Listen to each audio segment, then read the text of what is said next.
Mazzara, one of the top young stars in the game that nobody talks about. It's this in-state rivalry, the Houston Astros against the Texas Rangers, an AL West matchup here from Globe Life Park. And hello everybody, Justin Kutcher alongside CJ Netkowski. And CJ, we were talking with Astros manager AJ Hinch earlier today, and he told us this team hasn't quite hit its stride yet. That's kind of scary to think because they're 40-25. A guy who's beginning to hit his stride, Jose Altuve. Well, Jose Altuve, of course, has been an unbelievable hitter in this league, but took it to a new level over the last couple of years. An MVP a year ago, and last night against the Rangers, showing off the opposite field power. Now, the power has been new for Jose Altuve these last couple of seasons, and driving the ball out of the ballpark the other way, also something new for him. A good hitter has only gotten better for the Houston Astros, but especially on the road. Check out that .415 batting average for him. It's .385 over the last 3 seasons. We have not seen a hitter hit over 400 on the road since Ichiro Suzuki did it all the way back in 2004. It's amazing, and he's doing it, but with power, unlike Ichiro. Now, a bright spot for this Texas Rangers team has been the play of Shin-Soo Choo. Choo has been great for the Rangers. He is back in the leadoff spot for Jeff Bannister's club, and he led off the game with a big home run against Justin Verlander, who is having a huge season. Now, Choo, of course, over the course of his career, has been a great on-base guy, and that's why he's back in the leadoff spot. Delano DeShields slides down to number 2, and at 35 years old, Choo continues to get it done. So the Astros have won the first 2 games of this series. The Rangers trying to get at least a game here tonight, can maybe salvage a series split. It is in-state bragging rights on the line. Baseball Night in America on Fox, coming up next.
Just beyond 6:15 local time between the Astros and the Rangers. A look at the lineup for the Houston Astros, who enter this game in second place in the AL West. George Springer will lead things off and play right field. Alex Bregman bats second and plays third. Jose Altuve in the 3-hole will play second base. Yuli Gurriel, celebrating his 34th birthday, will bat cleanup and play first. Evan Gattis will DH and bat fifth. Marwin Gonzalez at shortstop, bat 6th. Max Stassi will catch and bat 7th. Tony Kemp and Jake Marisnik round out the order as they will face the left-hander Mike Minor for the Texas Rangers. Mike Minor, of course, a reliever a year ago with the Kansas City Royals, has entered the rotation here with the Texas Rangers. You see what he's done here in his 11 starts so far. 4-4 record, but great strikeouts. And take a look at what he has done. Welcome back to the rotation, Mike Minor, as he's kind of going through that adjustment period once again. Slider command is something worth keeping an eye on, especially to all these right-handed hitters in the lineup tonight. He uses that backdoor very often, and that command extremely important. And the first pitch here to George Springer is a fastball missing way up high for ball 1. George Springer on the season, 287, 13 home runs, 39 RBIs. Of those 13 home runs, 4 of them have been leadoff home runs. And the fastball misses down low, 2 balls and no strikes. That one at 94 miles per hour. And that velocity will be something that's worth taking a look at. Mike Minor saw a boost in that 4-seam velocity in the bullpen last year. A lot of people wondering, can he maintain that as a starter? Now, he was seeing 94, 95 as a reliever. He's been averaging right around 92 this year with the fastball. The 2-1 from Minor. Missing inside, 3 balls and 1 strike. You mentioned his relief appearances and what he did last year for the Royals. He was phenomenal. And now as a starter, working his way back into the rotation. Missing inside, a leadoff walk here to Springer. The defense behind Minor. In the outfield from left to right, Joey Gallo, Delano DeShields, and Nomar Mazara around the horn in the infield. You've got Ronald Guzman at first, Brugnet Odor at second, Jurickson Brofar at short, Isaiah Kiner-Falefa at third, Robinson Chirinos behind the plate. And the defensive lineup is sponsored by Bright House Financial. So now here is Alex Bregman. Home runs in back-to-back games of this series. Hitting now in the 2-hole here for Houston.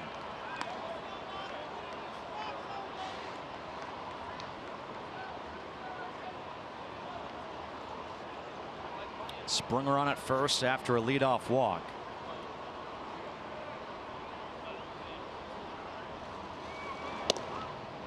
There's a strike. 1 ball and 1 strike. And for Mike Minor, speaking with him, he talked about that adrenaline rush of coming out of the bullpen and how it is so different now coming back and being a starter, and how you have to pace yourself.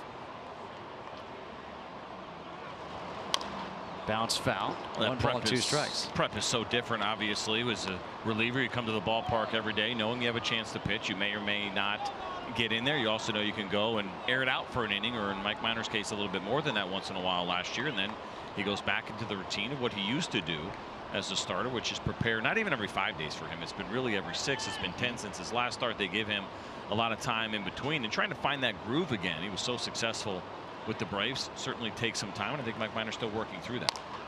Fouled away 1 and 2. Signed a 3-year, $28 million deal in the offseason.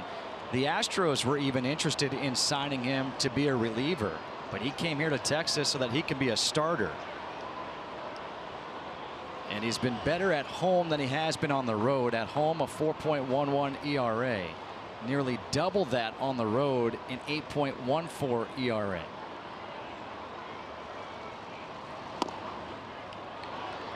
Missing low and inside, 2 balls and 2 strikes. So I mentioned the cutter, or I should say the slider for Mike Minor in the location. I mentioned how he'll use it what we call backdoor away from righties, but he'll also bury it in like that to right-handers and try to get them to swing over the top and chase it.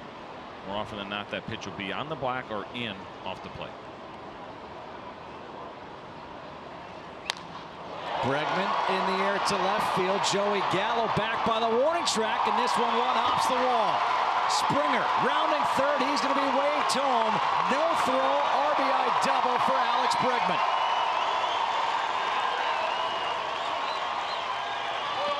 #20th double of the year for Bregman. RBI number 31. And he's been really good against lefties as of late. He gets a pitch that is elevated here from Mike Minor, and he catches it a little bit off the end of the bat, but does a nice job of hooking it. And Joey Gallo, who is shaded a little bit more towards center, did not have much of an opportunity to get to that one as it short hops the wall, and that was a changeup that was left up at 87 miles an hour from Mike Minor. So already 1 run on the board here for Houston. Still nobody out, and here's Jose Altuve, who's now hitting .341, 5 home runs with 33 RBIs. Pulled foul down the third baseline. And we asked AJ Hinch, did you ever think you'd have a 5'6" guy batting third? And there's a possibility that he could be hitting behind a guy like Aaron Judge in the All-Star game. That's perfect for the fans of our game. All right, certain sports that you need size. Baseball is not one of them.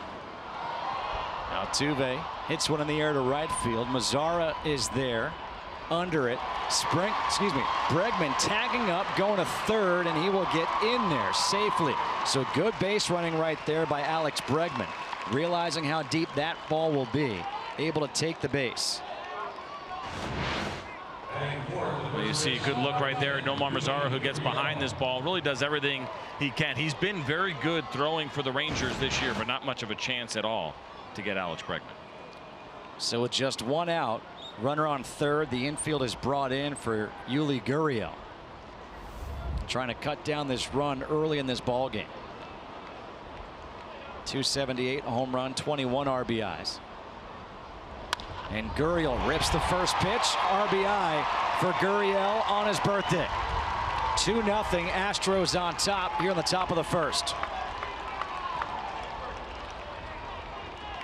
Let's take a look at the keys to the game, sponsored by Ford. Yeah, and something to keep an eye on for both of these clubs. And for the Astros, right on. 7 right-handed hitters in the lineup. They are hitting .276 against left-handed pitching this year. That is the second best in Major League Baseball, and you can see why here in the first inning. And then for the Rangers, shuffling the deck, DeShields, Delino batting second in the lineup for the first time this season for Jeff Bannister. And the idea there is to try to get DeShields going a little bit, but also to slide the middle of the order down as well to try to get some more production.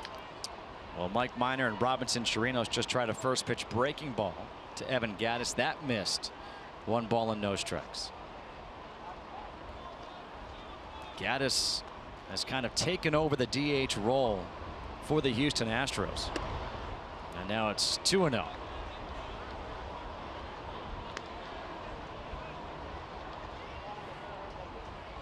Minor struggling here in this first inning. A leadoff walk to Springer, came around to score on the RBI double by Bregman. Good base running. Moving to third base on the fly ball by Altuve to right. Gurriel first pitch swinging. RBI single. Now 2-0 here to Gattis. Ripped foul. 2 balls and 1 strike.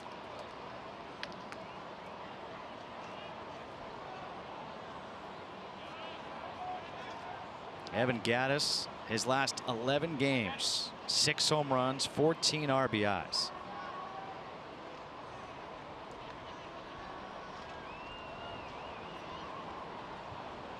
We showed you his batting average at just .240, but his last 25 games hitting .294, so upping the average as he is now 2 balls and 2 strikes. Take a look at this pitch here from Mike Minor. Good look at the spin on the slider. Locates it perfectly inside.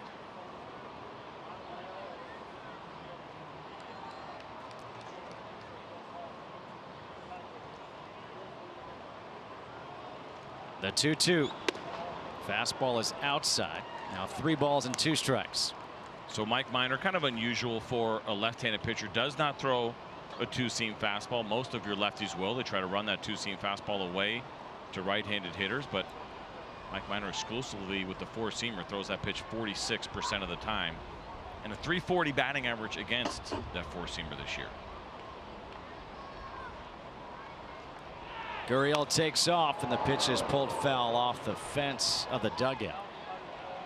I was curious to see if AJ Hinch would start the runner here. 3-2 with Gattis at the plate. Potentially stay out of a double play situation. Well, it certainly makes sense, and the Rangers have been very good at turning the double play. something they have done well over the years, and even doing it without Elvis Andrus, of course, their star shortstop, who was out for the first time in his career. But the Rangers have turned 60 double plays this year. That's 9th in baseball.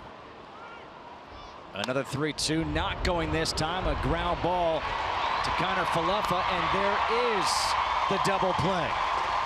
They don't start the runner this time, and it doesn't pay off for Houston, but they get 2 runs here.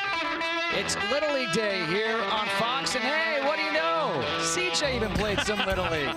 Who was that goof? Bottom half of the first coming up. 2-0 Houston.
Shin-Soo will lead things off here for Texas, followed by Delano DeShields and Nomar Mazara. Jurickson Profar bats cleanup, followed by Joey Gallo, Isaiah Kiner Falefa, Rougned Odor, Robinson, Chirinos, and Ronald Guzman. And they will face Charlie Morton, who has been fantastic this year, snapping his 10-game winning streak in his last start. 7-1 so far this year. He's had a monster season. The only thing that really sticks out, those 11 home runs. The long ball has been a little bit of an issue for Charlie Morton, but a fantastic season. Kind of difficult to poke some holes in his year, but if you're looking for anything, that would be the one area for Charlie Morton. Inside, 2 balls and no strikes. Here to Chu. So here's the scouting report for Morton. I say 4 over 2, meaning 4-seamers over 2-seamers. The usage has gone extremely high when you look at his career track, and the spin is in. The curveball, something the Astros wanted to see him use more of, and he has, and he used it and has used it incredibly well this season. He throws that pitch 30% of the time, and the batting average against his curveball this season is a measly 128. There is the curveball missing, falling behind to Chu. 3 balls and 1 strike. You saw that note on Chu, who has reached base in 24 straight games. Led off last night with a home run. 3-1 off the end of the bat to right field, and there is Springer coming in to make the catch. 1 away. Our defensive lineup sponsored by Bright House Financial. In the outfield, we just saw Springer make the play in right, Jake Marisnick in center, Tony Kemp in left. Around the horn in the infield, Yuli Gurriel at first, Jose Altuve at second, Marwin Gonzalez at short, Alex Bregman at third. Max Stassi is behind the plate. You might be saying, well, what about Carlos Correa at short, the stud shortstop? He is still day-to-day. I guess you could say it's an oblique injury. He felt it on a swing, and he has missed what will be 3 games now, and he says he's ready, and even the training staff believes that he's pretty close, but it sounds like the Astros are going to play it safe. They have an off day Monday, and so if they give Carlos Correa off tomorrow, then they can give him that off day Monday and likely put him back in the lineup on Tuesday. So it ends up being 5 days when it's all said and done with no disabled list trip. 3 balls and no strikes to DeShields, and you know, you really can't blame AJ Hinch for trying to exercise a little bit of extra caution when it comes to a stud like Carlos Correa. Here you are entering this game just 1 game back in the AL West to the Seattle Mariners. This is the injury to Correa. You can see that grimace on the swing, and then he goes to the oblique. And that's just one of those injuries, and we talk about this all the time in the game, how careful you want to be in those spots, because if you don't take care of it, it could turn into a nagging situation that lasts the entire year. And Carlos Correa is just too important to the Astros to allow that to happen, and so they're in a position, even though they're in a little bit of a dogfight right now with the Mariners, this is a really good team that can afford to give Carlos Correa a couple of extra days for safety. Nomar Mazara, 266, 14 home runs, 41 RBIs. Had a couple last night against Justin Verlander. He takes that first pitch curveball for a strike. Charlie Morton has struggled with his command so far. 7 of his 10 pitches now have been for balls here in the first inning. And he's got 1 out, runner on at first. In the air, deep center field, going back is Marisnick. Marisnick in front of the warning track will make the catch, and back to first base goes DeShields. So a loud out by Mazara, but 2 away. Number 19, Jurickson Profar. Now to bring up Jurickson Profar. You know, we talk about some of the great young stars in baseball. Carlos Correa, this kid right here, Jurickson Profar. He was at one time the #1 overall prospect in all of baseball. And people forget he is still really young. Just 25 years old, and so plenty of opportunity and time left for Jurickson Profar, who just gets hit by a pitch. That'll put runners on first and second. But with Profar, I mean, it started at a young age. I mean, CJ, we saw you in those Little League pictures, and we saw what a stud you would be. But you had nothing against Jurickson Profar. 11 years old, played in the 2004 Little League World Series. He could hit bad pitches back then.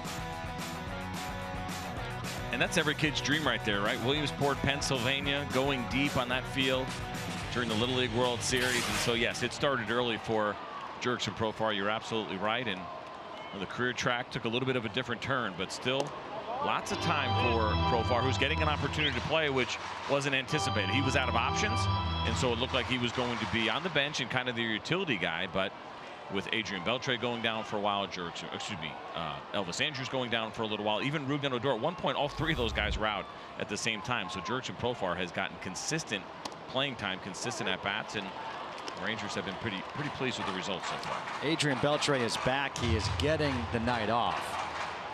But we saw those highlights of Profar, and his Curacao team won that Little League World Series.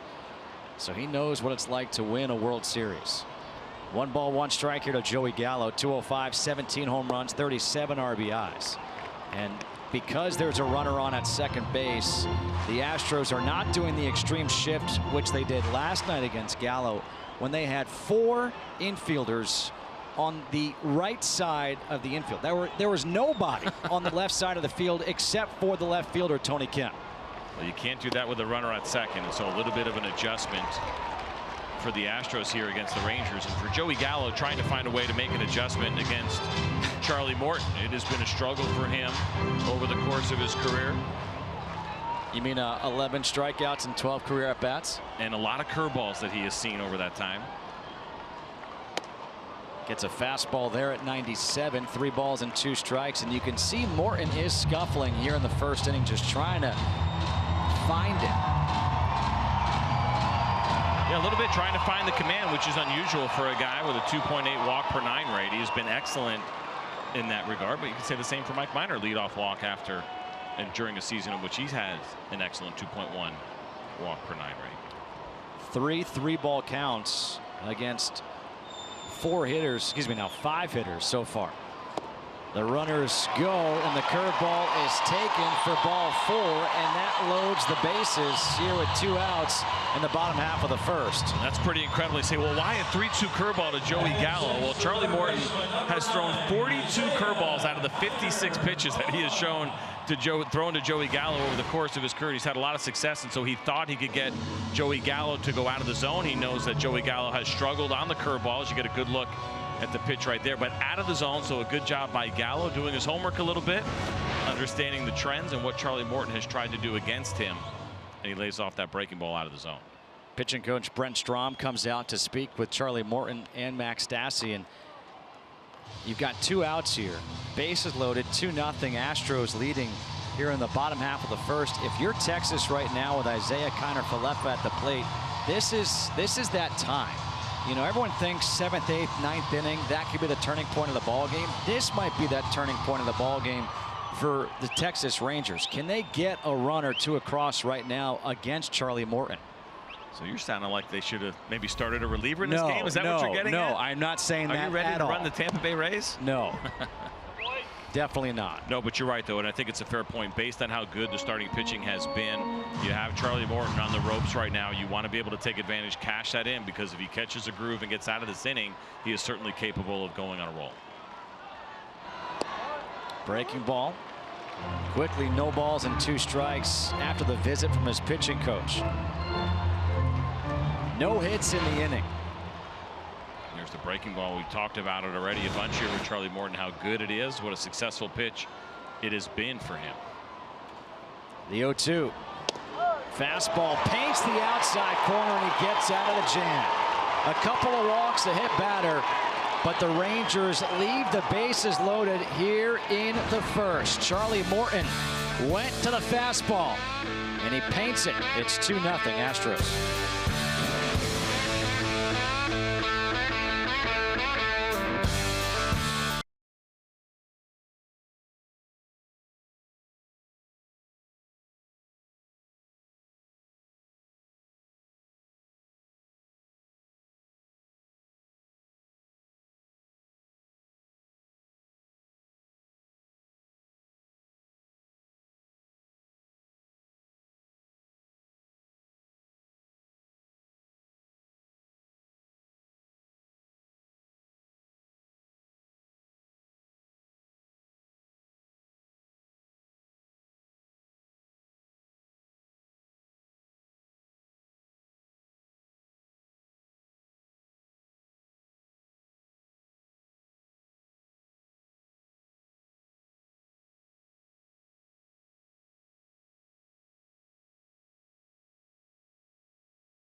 The Lincoln Motor Company. A beautiful shot here of Globe Life Park in Arlington, Texas. I know they're building a new ballpark. It's under construction right by Jerry's Worlds. It'll be ready for 2020. But this is still one of my favorite ballparks. Yeah, beautiful ballpark here in Arlington. Fans certainly, though, excited about the idea of the new one opening up, as you mentioned, 2020. Get a roof on this place will be nice.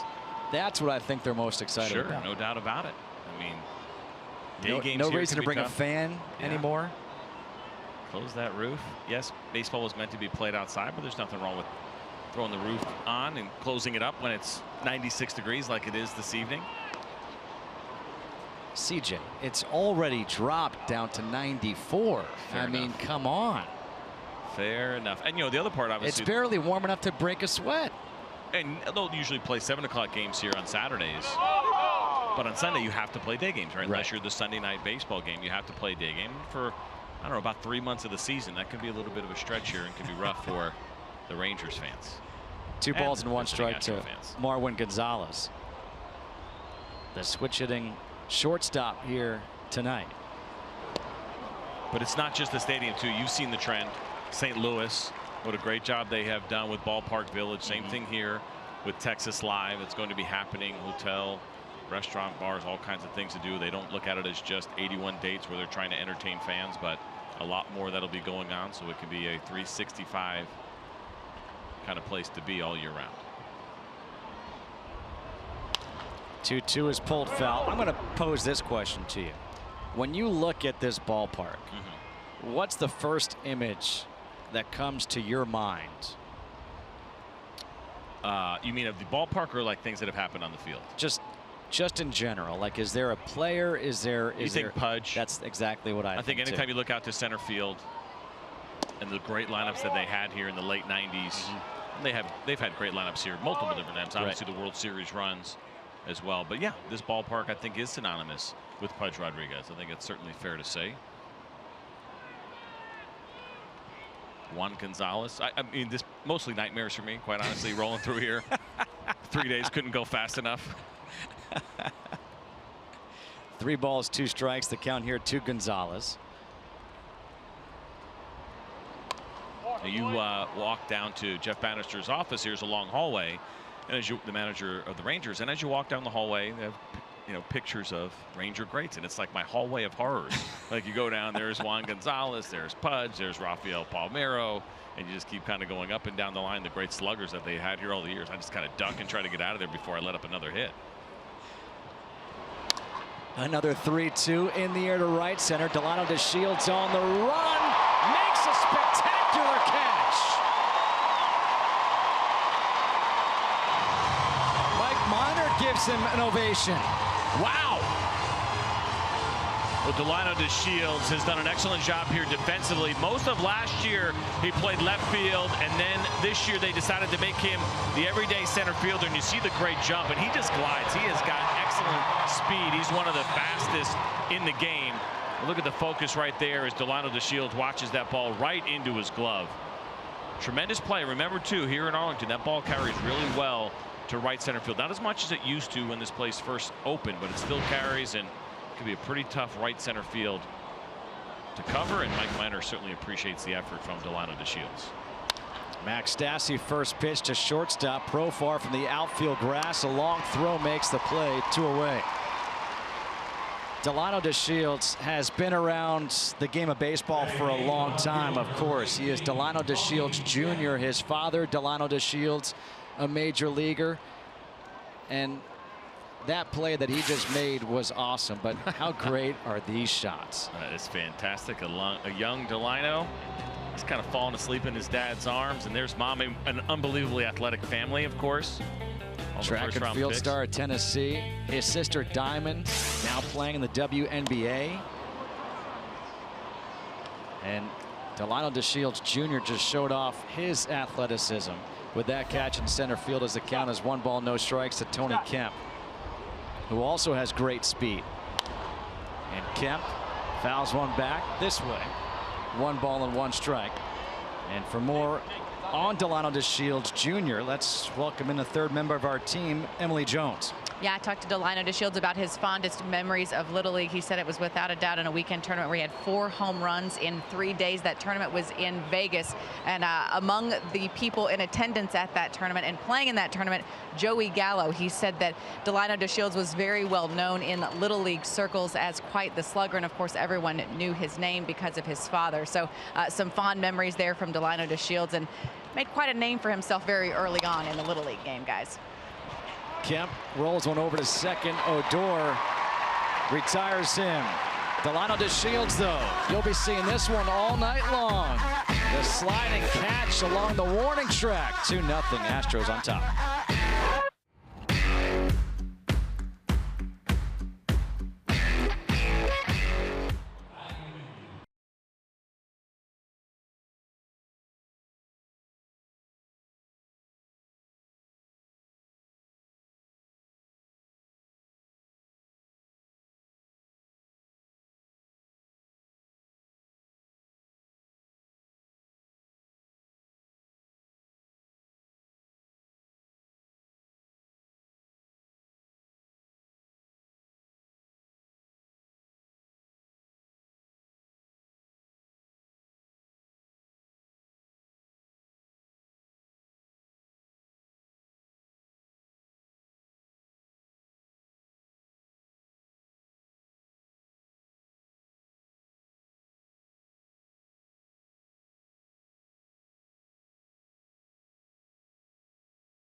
Takes them out to the ball game.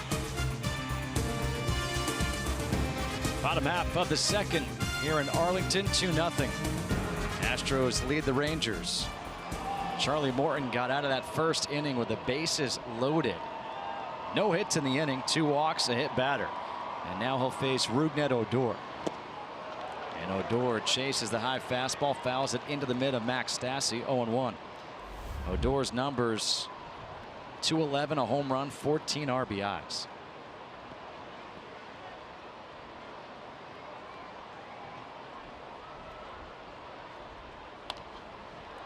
And Morton quickly ahead in the count. No balls and 2 strikes. Rougned Odor missed about a month with a strained left hamstring. We're talking about the injuries that have plagued the Texas Rangers. He has been one of them. So trying to get back in that groove now after getting off the DL, and a guy that has shown a lot of power consistently. And now on an 0-2 pitch, the curveball gets away from Morton, and that is the second hit batter of the game for Charlie Morton. Not only the second hit batter, but now we have seen 2 of these and a couple of walks. And for a guy that has had really good command so far this season, a little bit of a surprise as Odor does not have time to get out of the way. Like a Charlie horse right there, caught him right in the side. Probably stung a little bit. Entering this game, he had 4 hit batters in 73 innings. He now has 2 in just over an inning. Robinson Chirinos at the plate. And the fastball misses low and outside for ball 1.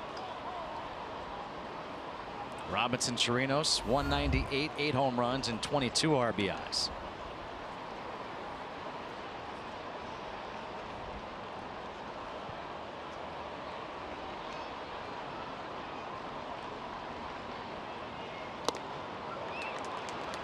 One ball and 1 strike. So I wonder if we'll see Charlie Morton go to that fastball a little bit more. We saw how he finished off the inning after the visit from Brent Strom, the pitching coach here with the Astros. He went fastball, curveball, fastball, and had excellent command and his good velocity on the fastball. And that's been a big part of what has happened here with the Astros and the usage. They love Charlie Morton's 4-seam fastball. Have encouraged him to use it more these 2 years, and he has. You see that one at 95 miles per hour. How about the story of Charlie Morton, though? I mean, here he was. He signed a 2-year deal with Houston prior to last year. He wasn't sure if he was going to even play baseball anymore. And then the Astros come in and sign him for 2 years. A.J. Hinch took him out to dinner after they signed, and the breaking ball misses 3-1. And Charlie Morton actually asked A.J., why'd you guys give me a 2-year deal? I mean, he was surprised about it. Take it and run. Don't ask questions. And this is it. He had so many injuries throughout the course of his career, and I asked him, you know, what's the difference with you now? I mean, here you are throwing 97, 98 miles per hour. And he paints the outside corner for strike 2. He said, I'm healthy. I'm finally healthy. You saw the plethora of injuries that he's dealt with, and he's finally back to being healthy. And he said right when he entered free agency about a year and a half or so ago, he said the ball was coming out of his hand really, really well. But he misses here, and after a hit batter, a walk. So think about what he has done so far. A walk, hit batter, walk in the first. A hit batter, a walk here in the second. Still no hits for Texas, and yet here they've had 5 base runners. We mentioned it last inning as far as cashing in and how important that's going to be for the Rangers, because you don't know how often you're going to get these opportunities. Here's a curveball that bounced and hit Jurickson Profar. There's one that was ball 4 to Joey Gallo, and then the one that hit Rougned Odor to kick off this inning. And so that's been a little bit of an issue. But you're right. For me, this is something the Astros should be really proud of. And they have a lot to be proud of as far as what they've accomplished over the last couple of years. But what they found in Charlie Morton and what they realized with him, and to get him on board with changing the pitch usage, using the four-seamer and the curveball more, and what he has become over these couple of years. Feeling good near the end of that last season before he went into free agency. The velocity being up. The previous 5 years, or the 5 years now, the last 5, fastball was averaging 93, 93, 92. He goes to the Astros, 96 and 96 each of the last 2 years. So the velocity has really spiked. I think that's part of the conversation as far as convincing him to use that four-seam fastball a lot more, and it's been very good for him, and he's been very good. Now, this one obviously not going well so far, but hasn't let up a run, and his last start was so-so, as you see what he's done over the last 4 years. But the jump in velocity has been pretty impressive. It's supposed to go the other way as you get older. And now he has fallen behind here. 3 balls and 1 strike to the 9-hole hitter Ronald Guzman. CJ, as a pitcher, when you can't find the command of either your first or second best pitch, what are you thinking out there? Hoping that you have a plan C. You know, quite honestly, when you're struggling. Mike Lucina, one of my favorites of all time, was he was one of the most consistent pitchers of his generation by far. He was unbelievably consistent. And I remember I got to play with him for a little while and asked him, I said, how do you do it, man? Like, I was so envious of his consistency. And I said, you know, how do you get there? And he said, as soon as plan A is not working, you immediately go to plan B. And if plan B is not working, then you immediately go to plan C until you figure it out. Where a lot of guys, they'll sit there and they'll continue to throw that same pitch until they get it. And if they don't get it, all of a sudden they're knocked out in the second or third inning. So having a contingency plan when things are going bad or not feeling right is really important. Another walk here by Charlie Morton. And that's going to bring Max Stassi out to the mound. And this will be the second mound visit already here in just the second inning now. Well, it's an unusual position for A.J. Hinch to be in as well, because you're leading 2-0. The Rangers have had 6 base runners. You got nobody out here in the second inning, and you feel like this thing could turn pretty quickly on Charlie Morton, but you certainly don't want to get anybody up this early in the game if you can avoid it. But another walk or another hit batter, and you may have to. And then my question now is, with Shin-Soo Choo has been arguably the best hitter in the lineup for Texas, is he just looking for one pitch right now? Will he swing first pitch? He'll take a ball on a curveball outside. Well, you know what's so interesting about watching Choo, and I've gotten to do this over the last couple of years, is there's times where he'll put together that 8 or 9 pitch at bat, work a pitcher really well, and then there's times he'll go all Jose Altuve on you and swing at the first pitch and go hacking. So I think as you see him swing at the first strike that he sees in this at bat, you never know which way he's going to go. If he sees something that he likes in a situation like this, he's going to go after it. And he's a veteran hitter who has earned that trust from Jeff Bannister. Well, we said there was an opportunity in the first inning for the Rangers, a golden opportunity here in the second inning for the Rangers. Bases loaded, nobody out. Their leadoff man, Shin-Soo Choo, at the plate, and now he's behind in the count. 1 ball and 2 strikes. The next pitch will be pitch number 40 in the game for Charlie Morton, who had his 10-game winning streak snaps In his last start against Boston, when he went 5 1/3, 9 hits, 6 runs, 1 walk, 7 strikeouts. 1-2 goes back to the curveball and gets the strikeout. Second strikeout of the game for Morton. Well, Charlie Morton at least gets himself 1 out here after the first 3 batters reach. And we'll take you through this pitch by pitch as he's trying to find it. You see a breaking ball hanging up and away, and a pretty good fastball at 97 miles an hour. Now that curveball right there is probably the one Chu would like another shot at. The last one a little bit better and a little bit tighter, and good finish on the curveball from Charlie Morton. So he's still fighting himself a little bit, but here's why he goes to the curveball. Check this out this season. Minimum 150 curveballs thrown. Nobody has generated more swings and misses than Charlie Morton. Up the middle, Altuve bobbles it, commits the error. Everybody is safe and a run scores. He was trying to hustle to turn 2 because of the speed of Delano DeShields, and instead they did not get any outs. It almost looked like Charlie Morton was going to get out of this inning after the strikeout and what could have potentially been a double play. Here's a look at this chopper right here. Easy high hopper to Jose Altuve, but you're right, probably trying to rush a little bit when you have a speedy runner, and the exchange was just not clean for Jose Altuve at all, and he doesn't get any outs, and the Rangers catch a big break on that error from Altuve. So that should be an E4 and an RBI for Delano DeShields, as you can't assume a double play. The base is still loaded now for Mazzara, and he takes the first pitch curveball for a strike.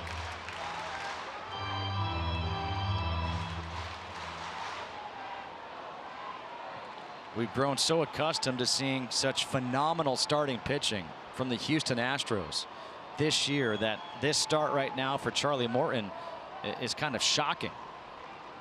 And yet still no hits for Texas. It's self-inflicted. Another curveball. This one's high. 1 ball and 1 strike. So as we showed you that graphic of the swings and misses for Charlie Morton, you mentioned what is plan B? How do you try to find it? You try to always establish your fastball early, but if it's not there, you start going to what feels good, and it feels like he is much more comfortable throwing the breaking ball right now. Throws the fastball, and that fooled Mazzara. 1-2.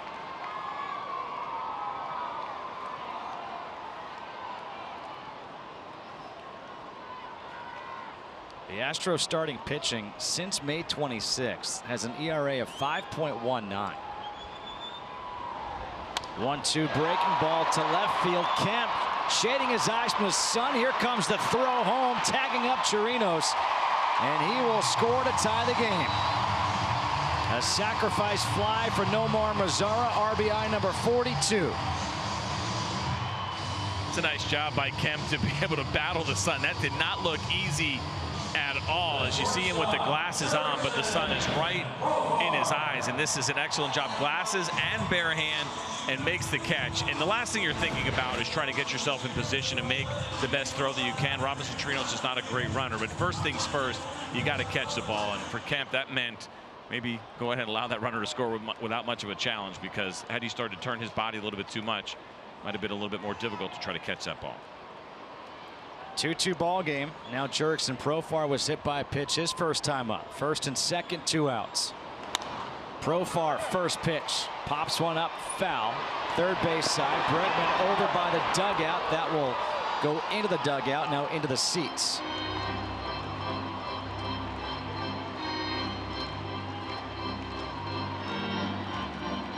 Alex Bregman, a college shortstop, playing third base for the Astros because they have Carlos Correa, and he has turned himself into a really good third baseman too. He does an excellent job over there, and the Astros have an incredible luxury that they can even put Marwin Gonzalez at short, leave Alex Bregman at third. He has adapted to that position extremely well.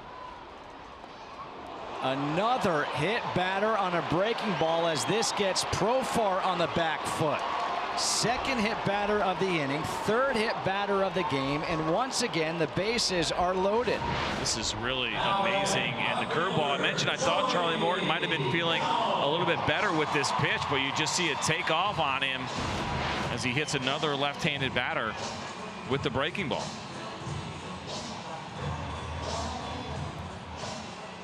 ...24 balls versus 23 strikes. 3 hit batters. We're not through 2 innings, and that ties his career high. He has hit 3 batters in a game now 3 times as Gallo swings and misses at the first pitch. So it brings up a memory here, of course, with the Astros. Their radio guy, Steve Sparks, holds a record, former knuckleballer. When it comes to hit batters, the most consecutive hit batters, Steve Sparks hit 3 in a row. Now, why would I know that? Because he's not the only one with the record. I, too, once hit 3 batters in a row. It's official. Gallo skies one to left. Again, Kemp looking up into the sun, battling, able to make the catch and take a deep breath. Still no hits, but walks, hit batters, 2 runs across. We're through 2, tied at 2.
Now, because Morton has yet to give up a hit, but the walks, the hit batters, 14 batters faced. He's walked 4, he's hit 3, he's struck out 2, and he's given up 2 runs, 1 earned. And now you could see them going through the mechanics here as Jake Marisnick swings and misses behind the count 0-2 against Mike Minor. An uncharacteristic start here for Morton. Pretty interesting to talk about kind of the arm swing, it looks like, and maybe some of the rotational stuff from Charlie Morton. You start to get a little bit too sideways and start to get a little bit too horizontal with the movement within your delivery. The pitches will take off on you a little bit. You'll lose feel. And as you see right there, they're going through kind of the separation of hands and what is happening afterwards, or at least what Brett Strom is seeing with Charlie Morton. You know what? It's not often we get to see that kind of a conversation or display. Usually it's just a conversation between a pitcher and a catcher, or a pitcher and his coach. But to actually see them going through the mechanics, that was pretty cool. It is neat. Now, it's also a little bit concerning because you don't want to talk mechanics too often during the game and try to keep things simple. But obviously Charlie Morton right now is trying to find it. So a little bit more than simple as they dig in a little bit as far as trying to figure out what is happening. You start thinking mechanics, though, too much, and it could get even worse. So that's always something that you want to be a little bit weary of. But certainly Brent Strom feeling like tonight was a good night to dig in a little bit because he's having some issues. George Springer at the plate.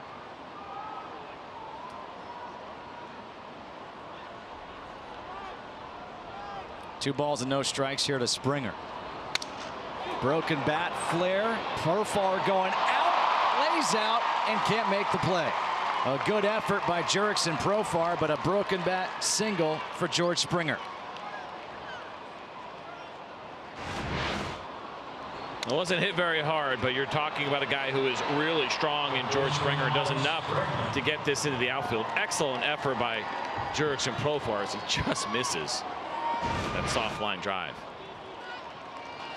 That bat dies a hero for George Springer as Alex Bregman will step to the plate and had the RBI double his first time up. One hop the wall out there in left field.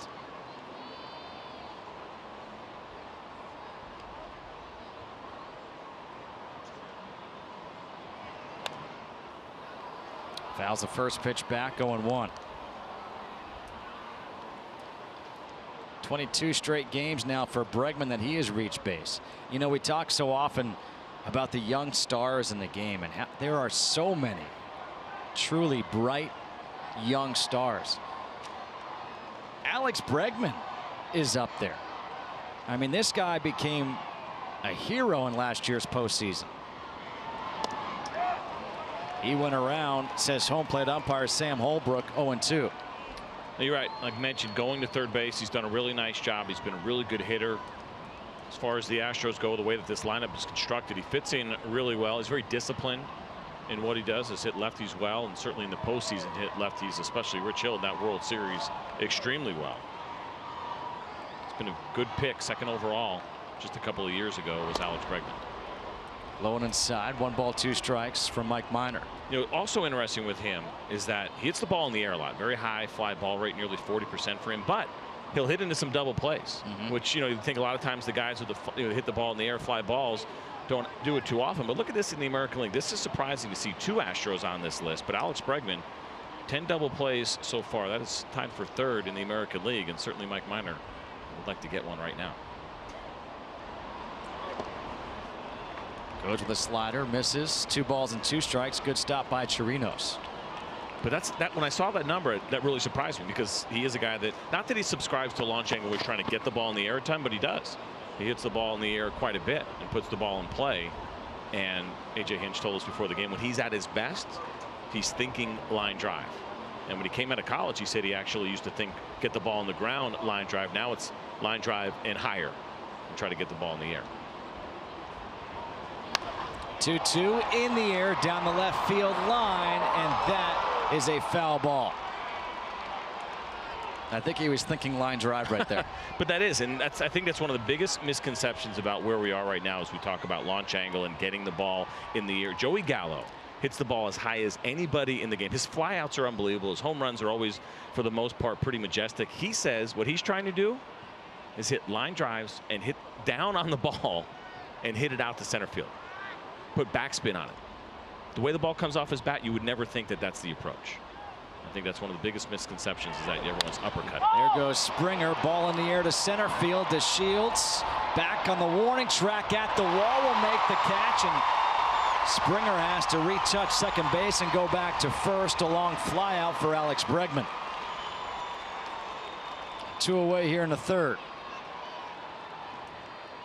That ball was well struck, but I think a good example of what we're talking about and the approach. You know, we've talked about this a lot with youth baseball and watching big leaguers, and more information available than ever. Take a look at George Springer taking off there. And once he realized Delano DeShields had a beat on that ball, you take a good little secondary almost from second, knowing he'd score if that ball got down. But does a nice job and gets back very easily. But so when that conversation is happening, you're with your Little League coach, your dad in the backyard, and he says, yeah, hit the ball in the air. That does not mean uppercut like crazy. It means backspin the ball, hit through it, get backspin. As Joey Gallo says, try to drive it out to center field. I have this sneaking suspicion you've had this conversation once or twice with some of your kids. You know what? Not too bad. My little guy's not too bad. He knows, because he doesn't have the build to drive the ball to the ballpark yet, so we're not thinking about that. You know, Jose Altuve is a great example. Elvis Andrus is a great example of guys that were good hitters first and then added the power. Guys that can spray the entire field with line drives. You learn to do that first, control the ball, good bat to ball skills, then you add power. That's how you become a great hitter. If you think power first, you're going to be very susceptible to the strikeout. See, my dad used to always yell at me because I know it might come as a surprise. I was always little. That is shocking. And Ricky Henderson was one of my favorite players, and I thought I was Ricky Henderson. Oh, so nice. I get real low and hit up on the ball. That didn't work out very well. Did you pull on the jersey when you got one? Come out of the I box? never got one, so I can never pull on the jersey. Nobody did it better. I'd steal a base, but I definitely couldn't pull on the jersey. 1 ball, 1 strike. Here the count to Jose Altuve. 2 away, top of the 3rd, tie ball game, 2-2. A check on Springer over at first base.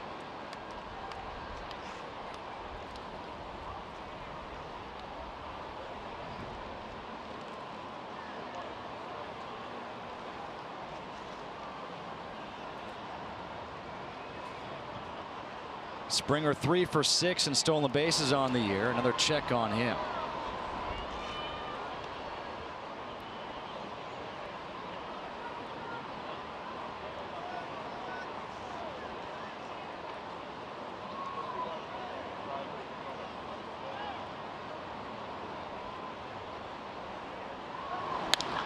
One. Altuve to center. Back again is DeShields. DeShields again making the catch. He is having himself a ball game out there in center field. Everybody's up, standing for this one. 2-2 here in Texas.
First pitch to Isaiah Kiner-Falefa in there for a strike from Charlie Morton.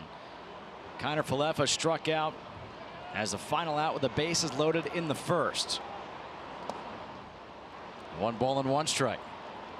So let's see if that little session with Brent Strom pays off for Charlie Morton here in the 3rd.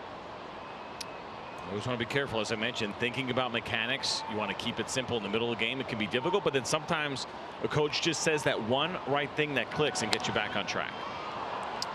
Fouled out of play. 1 ball and 2 strikes. You see his numbers from Sunday against Boston: 5 1/3, 9 hits, 6 runs. He did strike out 7, walked 1. No hits so far tonight, but the walks, the hit batters, That's what's been problematic. Yeah, a different kind of struggle. Charlie Morton got hit around a little bit by the Boston Red Sox in his last one. Some home runs, some doubles. There was a triple in there. So there was some slugging going on against Charlie Morton. But in this game, it has been all about command and feel. And he strikes out. Kiner Falefa looking for the second time. Time now for a game break. Let's go to LA and check in with Mike Hill.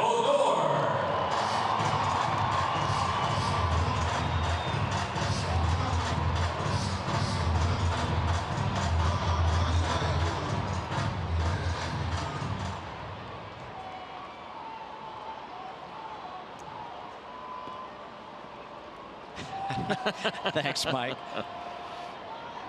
2-2 ball game here, bottom half of the third. Rugen Odor chased the first pitch, first strike. Odor was hit by a pitch, leading off the second on an 0-2 count. Came around to score a run on the RBI error, ground out, fielder's choice by Delano DeShields. Backdoor breaking ball misses. 1-1 strike.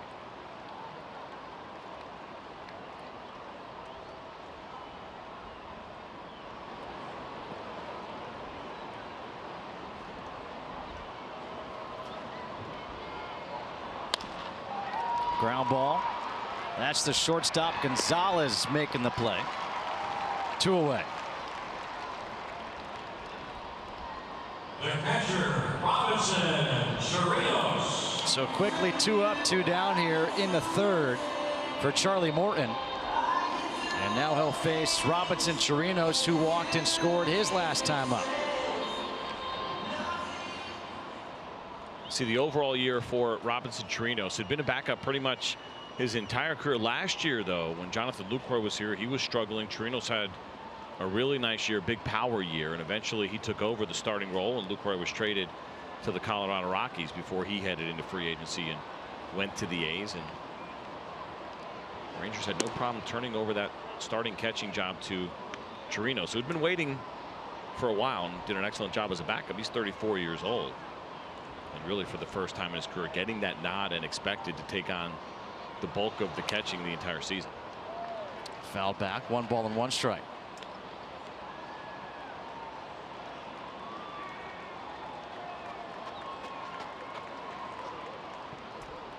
So that's the pitching coach, Brent Strom.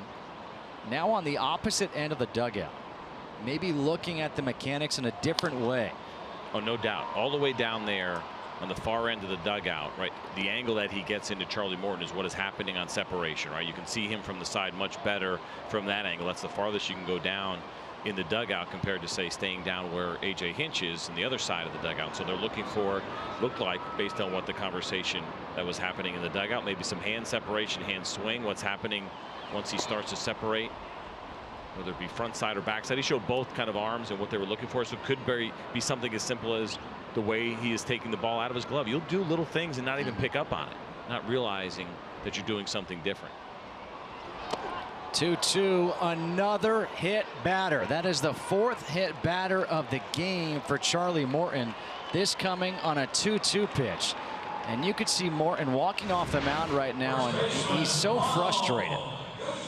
This is all feel, and it just hasn't been there. And that's a 2-seam fastball with some run as you see it catch the jersey of Chirinos. And Brett Strom knows that his pitcher's out there struggling a little bit, and you feel so helpless, right? You dig in, you try to find something, you try to relay that as best you can, and you really want to get the most out of your pitcher, and you struggle along with him. These coaches care so much about their players. Guzman beats the shift, goes the other way. The first hit of the game for Texas. Kemp goes over to the line. Nobody covering third base. A double here for Ronald Guzman. Men at second and third. 2 outs here in the third. It's a nice job by Ronald Guzman, who so often does hit the ball to the right side. That's why the Astros have had the heavy shift, and this pitch is supposed to be in, and it was. It leaked back over the plate a little bit, but look at Guzman keeping his head down right here, bat the ball, driving it the other way. That's a beautiful swing from the big man. And it's certainly got to be encouraging when you go up against that shift, because if you're playing standard right there, pretty good chance your third baseman is going to catch that line out, or at least have a shot at it. So once again, Shin-Soo Choo has a chance to drive in a run, give his team a lead with 2 outs. First pitch in the air, center field, back in the ball is Marisnick. Marisnick will make the catch on the run, and that will end it. So once again, Charlie Morton gets out of a jam. We have played 3 here in Arlington, and we're all tied up at 2.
Wells Fargo, established 1852, reestablished 2018. And by McDonald's, new 100% fresh beef quarter-pounder burgers, cooked right when ordered.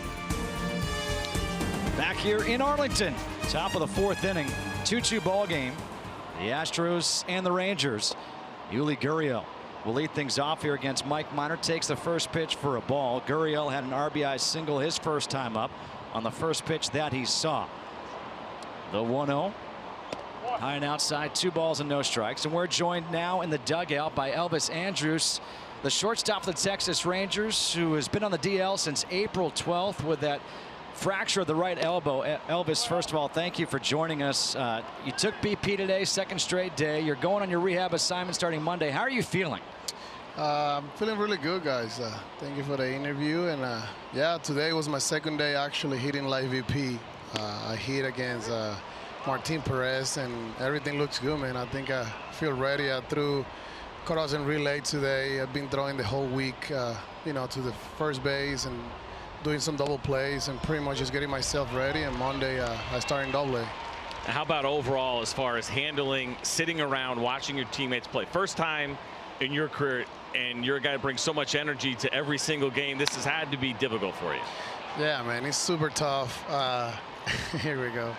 It's been tough, man. Like you mentioned, first time ever in my career being in the dugout, you know, without being able to help my teammates. There we go, Martin again.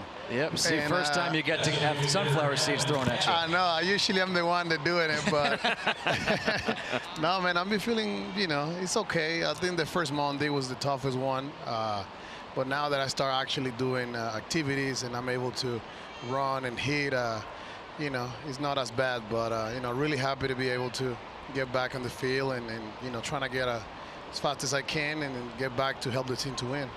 Elvis, you're a guy who, as CJ just said, you have fun. And we talked so much about youth baseball today, especially, and it seems like you play with that youthful exuberance. When you think back of playing baseball growing up, what are your fondest memories? I mean, there's a lot of good memories, man. I was really lucky to have such an amazing childhood. Play baseball since I'm like 3 years old. We owned the team in Venezuela. My dad actually found it years ago, and me and my two brothers, that's what we play throughout our childhood, and it was just a lot of fun, man. I think the way you guys see me playing right now, that's the way that I've always been playing. You know, you're trying to have fun, even in the tough time. You know, when you're struggling, you still gotta find a way to, you know, give your best face and your best attitude to the game, because, you know, sooner than later you're gonna get back on track. So that's why, you know, me and Adrian, we have so much fun out there in the field, and we cannot rely that to the guys. You know, I think that when things are not doing good is when you're not team to have fun, and you know, for all the kids that are watching the games, that's what I want them to know and to learn from us. You know, that even when you go through tough time, you still got to enjoy the game. That's what, you know, that's the joy that makes me go out there and trying to be better every single day. And that's what's amazing about watching you play, is that regardless, and obviously you've had a really good career, but it's easy to say. So many guys go through this game, it beats you up, man. This game will beat you up, but somehow you find a way to smile and have fun regardless, man. How do you do it? I mean, that is one of the greatest lessons, I think, that you could pay forward to so many of these young guys on this Ranger club right now. You could say, but how do you do it, man? How do you dig in and have that kind of fun regardless of what's going on? Well, it's all about anticipating, man. I think early, I mean, even to me, you know, early in my career, you know, you get so frustrated, and when things are not going the way you want, especially when you're working so hard every single day, and, you know, you come to the ballpark in every single game to try to, you know, just have a good game, man. Help your teammates, you know, do good, trying to win the game. But when things are not going that way, and you're young, you don't know sometimes how to handle that, you know, that mental pressure.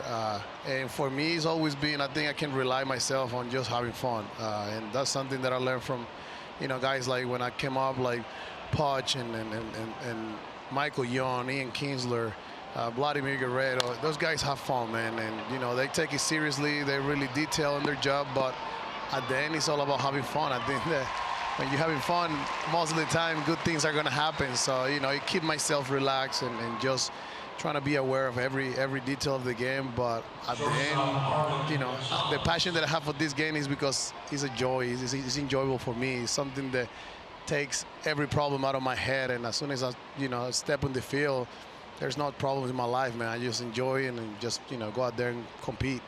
That's awesome. There's 2 outs here in the top of the 4th inning as Marwin Gonzalez steps to the plate against Mike Minor. Before we let you go, I have to ask you this, because there's so many kids out there that look up to you and look up to so many of the other big league players. Who was the guy when you were coming up that you looked up to, that was your favorite player?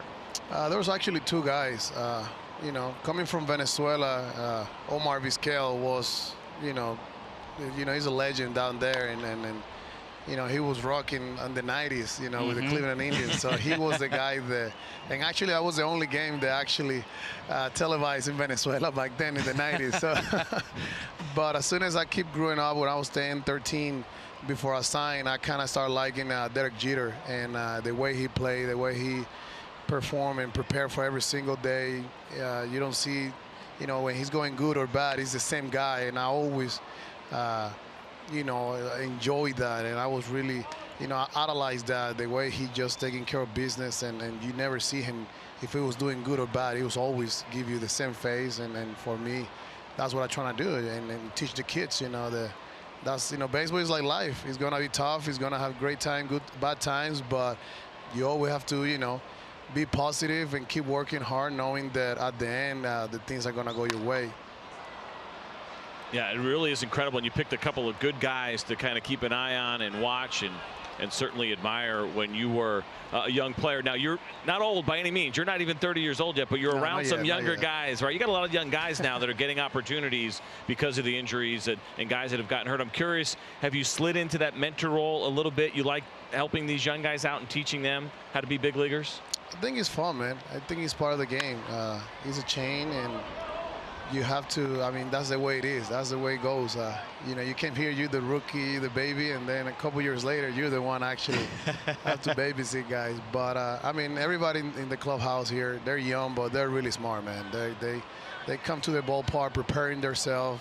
You know, they're battling right now, but they believe in themselves, man, and they know they're, at the end, you know, good things are going to happen for the team, you know, as long as they play hard. So I really have a lot of fun. You know, it's not like you have to actually babysit them. They're prepared, man. Kids right nowadays, it's a lot different than before. So they really know what they need to do, and you know, they come with a good mentality every single day, and you know, it's just a lot of fun to be part of this group. Elvis, I want to ask you one last question. I'll get you out on this. You mentioned Omar Vizquel and Derek Jeter. What was it like when you finally played against them and met them? It was amazing. I mean, with Omar, I was here, you know, my first year, so he was my mentor. And with Jeter, awesome. I was just crazy about, you know, get to know him. I didn't want to be a groupie, so I was just trying to be, you know, cool and nice. But it was just a lot of fun, man. Well, to thank be you. able to compete against him and trying to be better than him for a day. Thank you, just, Elvis. it was just a lot of fun. Appreciate it. Good luck on the rehab, Elvis. Thank you, guys.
Incredible to watch as he is trying to find his groove, and you see 3 of them there to left-handed hitters with breaking balls, and then he got Robinson Chirinos with a 2-seam fastball that ran too far in. So the release point has been consistent for Charlie Morton as he continues to search and try to find it. And the 4-hit batters ties an American League record, last done by Orlando El Duque Hernandez, June 3rd, 2005, nearly 13 years ago to the day. That's amazing that it had been that long. In the National League, it happened twice last year. But in the American League, it's been a minute or two. That is incredible to see, but it's not over yet. Maybe we'll have a new record. Tying records. I don't think Charlie wants that. He doesn't. Nobody wants it, and as long as nobody gets hurt, I wouldn't mind seeing it. Not gonna lie.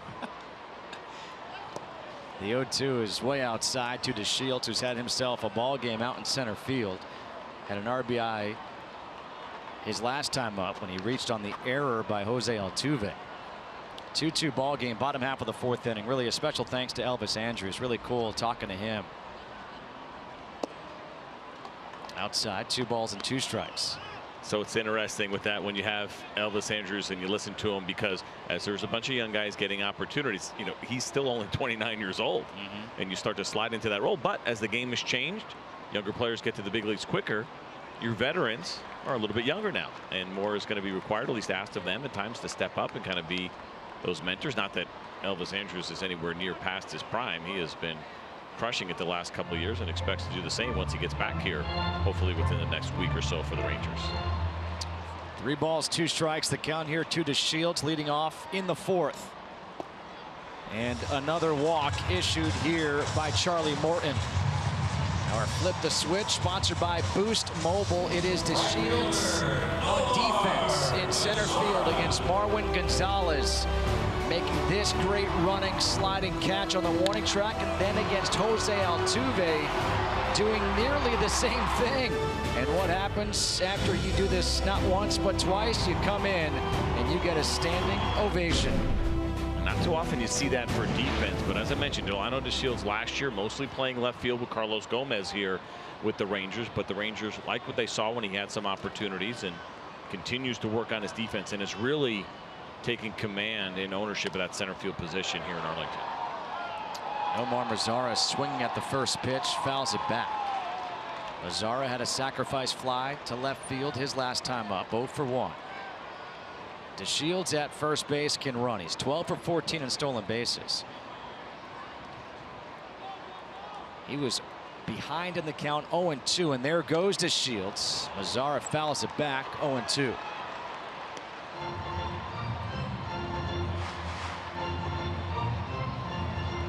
Just 2 stolen bases against Charlie Morton this year, and base runners have been successful 2 out of 2 times, so none caught stealing. And Delino looked like he had a pretty good jump, but with 1 strike, Nomar Mazara is not going to let a pitch go by that he thinks he can get to. Brad Peacock begins to throw in the bullpen for Houston. 73 pitches in the game here for Charlie Morton.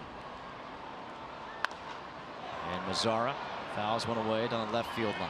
So you mentioned in the open about Nomar Mazara and how nationally a lot of people probably don't know about him. And last year, over 100 RBIs for him in a Ranger uniform, and probably one of the most complete hitters of the young group that they have here. Not more complete than Adrian Beltre, that's for sure, and Elvis Andrus. But of this young group, Joey Gallo, Rougned Odor, Isaiah Kiner-Falefa, Nomar Mazara is the one that they get really excited about. Not that they're not excited about the other guys, but they look at him as the guy that looks like he can be the best overall hitter of the group. He's got a pretty level swing. You'll love this one. Lowest launch angle of any hitter in the big leagues with at least 10 home runs. So he's not a big uppercut guy. Good breaking ball there by Charlie Morton for the first out. The shortstop, Jurickson. The 2018 FIFA World Cup is coming to Fox and FS1 with every match live and over 300 hours of coverage. The world's biggest sporting event is just 5 days away right here on Fox and FS1. Who do you got winning the entire thing? What a question. Team Poland.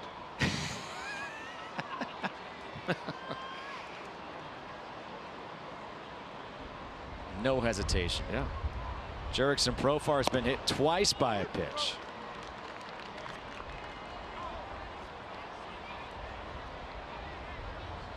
Four strikeouts in the game for Charlie Morton.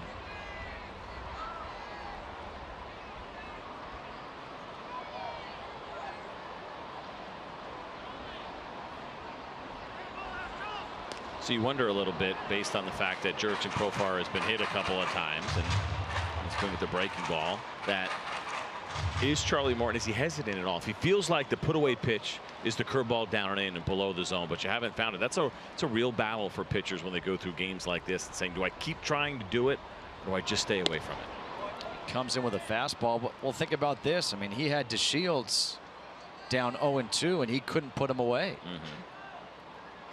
So the finishing of batters off, a little bit of an issue here for Charlie Morton. And they're going to be these days, right? We have this conversation. Give a guy 30 starts, 10 you're going to feel like you could pitch with your eyes closed. You know, you're going to have another handful that you're just not going to feel great. The middle ones, you try to battle. But when you have these days right here, they're going to pop up every once in a while. You try to find a way to compete, try to get deep in the game. Obviously, Morton comfortable. See there going back to the breaking ball. You can't give up on it. It's such an important pitch for him. This is one of those games, you know, in golf, you hear Tiger Woods when he first came up saying, everybody can win with their A game. Can you win with your C game? And right now, can Charlie Morton give his team 5 innings here tonight? That's the goal at this point. When you have that high pitch count and you're struggling the way that he has been struggling, it is absolutely part of the goal. Get deep in the game and somehow try to not beat your bullpen up and see another breaking ball there. And it's been 2 breaking balls, as I mentioned. Take a look at these from Charlie Morton and what he has dealt with against Jurickson Profar so far this evening. Be up here. Here they come. Watch it right here. Breaking balls. Good side view. Almost identical spots as you get near that left foot and the shin. And you see the reaction from Profar. As I mentioned, Charlie Morton not afraid to go back to that breaking pitch. He's shown it already a couple times in this at bat. Comes with a fastball, 96, 2 balls and 2 strikes. So say he hits him with the slowest of slow curveballs, right? He throws a 70-mile-an-hour curveball and he still hits him. You got to go out there, right? You got to at least talk about it. Say, what's going on, man? What'd I do to you? Because there's no intent. There's no way there's intent. And I haven't seen intent in any of these hit by pitches. But if you get hit a third time, even if it's with a changeup, do you say a little something? No, I think you just laugh. Be like, what did I do to you? 2-2 to first. Unable to make the play is Gurriel, but back there is Altuve. And Gurriel able to get back to the bag to make the play. A nice job by Jose Altuve backing up the play. And Gurriel not giving up on it after it went under his glove. This is why you don't hang your head after you miss a ball. You're going to see Gurriel just come in. You see him turn around, a little bit of a reaction, but then he realizes there's a chance there's going to be a play. And Gurriel was saved by the shift right there. And that's why Jose Altuve was as far over as he was. 2 outs now for Joey Gallo. A walk and a fly out to left field. And the fastball's in there at 96. So it's not as if he doesn't have velocity here tonight. We've seen him at 96, seen him at 97. We've seen sharp break on the breaking ball. He just hasn't had the command. And he's thrown some good ones, and that's the part that frustrates you as a hitter, because you can't get comfortable because you don't know if he's going to hang that breaking ball, if he's going to throw you the really good one right there that Joey Gallo just saw that's down. It reminds me of like an A.J. Burnett. Yeah. Wildly effective, right? You No can't doubt. get comfortable. I mean, A.J. Burnett threw a no-hitter with, what was it? I think 7 walks. 7 walks. Yeah. Charlie Morton was trying that a little bit so far. It started out that way before the Rangers finally got their first hit when Ronald Guzman had a double last inning.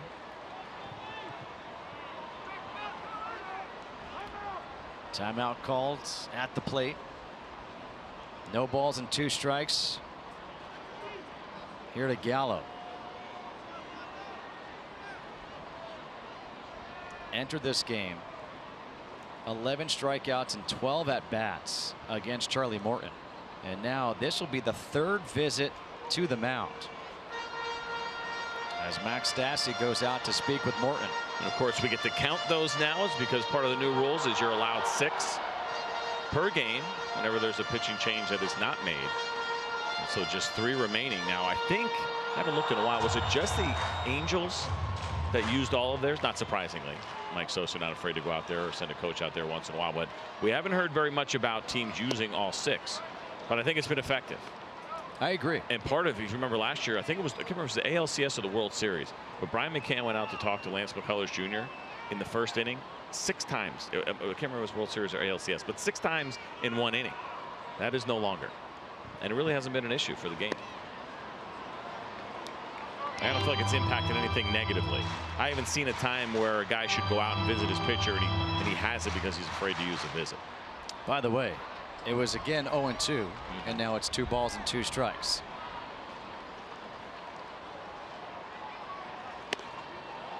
And now it's 3 balls and 2 strikes. Joey Gallo doing a nice job of showing some patience. He has struggled this season with 2 strikes. We know he'll expand the zone, but he did a nice job in his first at bat, taking a breaking ball below the zone and a couple of fastballs that were tempting that he has laid off of tonight against Charlie Morton as well. 5th full count of the game for Charlie Morton, and he goes with a backdoor breaking ball and misses. 7th walk of the game, and that is going to be it for Morton. Here comes A.J. Hinch. We haven't seen this very often. Charlie Morton, 4+ walks, 4 strikeouts, and 4 hit batters in a game for the first time since April 18th of 1913. Tom Hughes of the Senators, the last guy to do that. Charlie Morton didn't have the command here today. They've gone to the bullpen. Coming in is Brad Peacock.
from the get-go. 3 2/3, just 1 hit.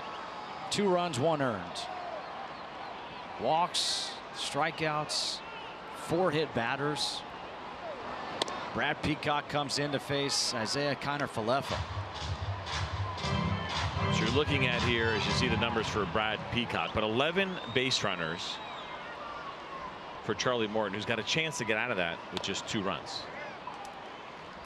That is not easy to do. The Rangers have left 8 on base so far in this game. 2 more are out there right now with 2 outs here in the 4th inning. Just take a look at the righty Peacock, who has got a fastball that sits at 93 miles an hour. Will throw the slider, curveball, and changeup as well to round out the repertoire. Kiner-Falefa rolls one over. Tony Beasley at third base. The third base coach makes the play and tosses it into the stands. 1-2. Kiner-Falefa, he has struck out twice, both times against Charlie Morton. Looking. Brad Peacock, a weapon out of the bullpen for A.J. Hinch. And the 1-2 fastball, he does the job. Leaves 2 men on base. So we go to the 5th, all tied up at 2 between the Astros and the Rangers.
Little League or youth sports, as Mike Minor, first pitch in the air. Max Stassi gets a hold of it, and that is long gone.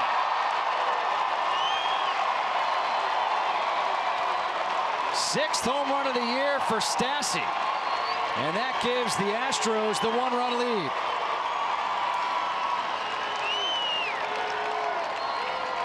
Maybe not what Mike Minor was expecting necessarily to start this inning. Stassi has been very good against lefties. He comes into this one hitting .381 against southpaw, so certainly somebody you got to keep an eye on, but I'm not sure Mike Minor was necessarily expecting this from the Astros catcher.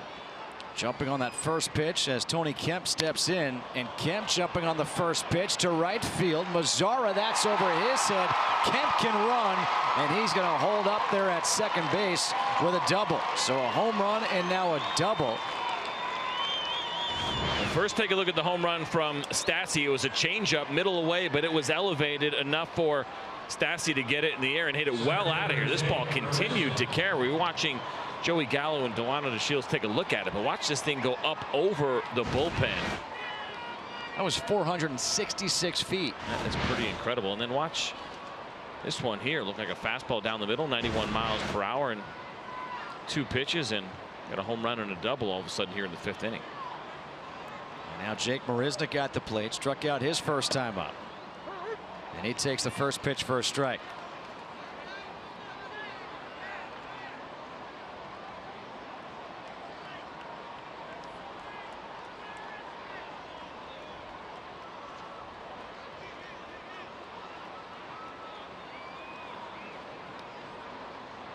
Minor just trying to take a deep breath right now. The 0-1. Marisnick shows bunt, bunts it foul. No balls and 2 strikes here to Marisnick. This is Little League Day here on Fox. We've seen pictures of some of these players back when they were playing. So cool to see what they looked like back then. Some of them look the same. We saw a picture of Adrian Beltre. I'm pretty sure he hasn't changed a bit. Well, that picture, he was 15 years old, and so he signed just a year later. And he was in a Dodgers uniform. As Marisnick goes down swinging for the first out of the inning.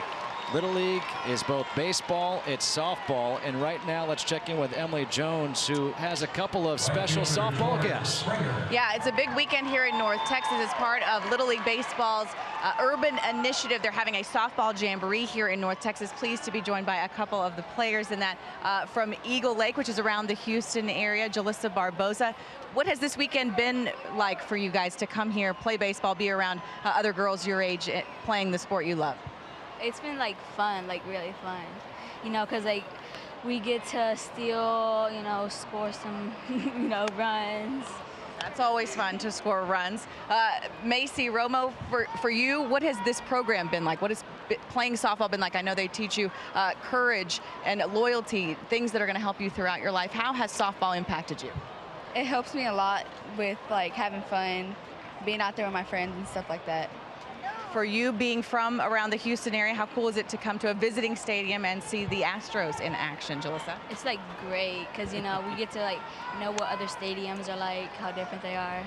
And I know for you, Macy, you mentioned that the coaches have been a huge part in this process for you. What would you like to say about them or to them? Like, they're really fun to have around. They actually teach us the stuff we need to know for our games, and they help us a lot.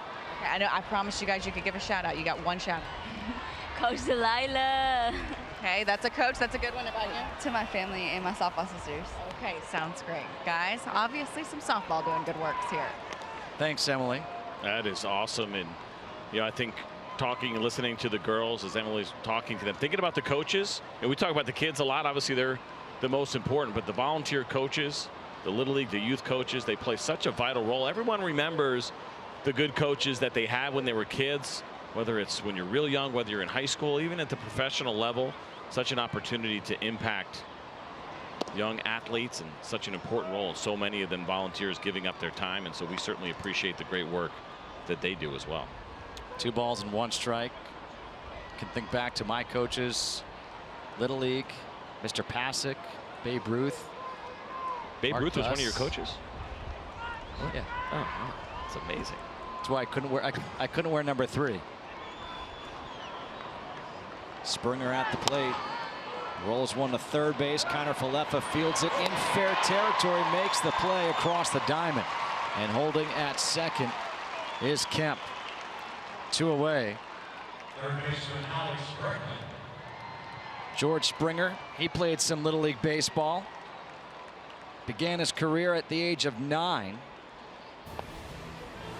Made the district all-star team in his first year of playing. His father, George Springer II, he was his coach from T-ball to minor league ball and junior league ball. His father served on a Little League advisory board in Williamsport for 3 years. He was named the 2016 George and Barbara Bush Little League Parents of the Year. His dad actually played in Williamsport in the Little League World Series. George himself his all-star team didn't make it. Spoke to him about that. He was still bitter. You don't forget it, man. You don't forget it. I still remember we got eliminated game 1. See ya, done. I mean, it's heartbreaking. Yeah. 2 outs here in the 5th for Bregman. Bregman trying to make it 3 games in a row with a home run. And not only do you remember those, like so we got eliminated first game, and I remember it was you a won tight a double elimination. Nope, not back in the 80s, and it was a tight game. God, you're old. No, ground ball. I'm still convinced it hit the runner's foot. I know it did. Umpire didn't call. Ball went in the outfield. Floodgates opened up, and that was it. Season over. So yeah, we don't let it go.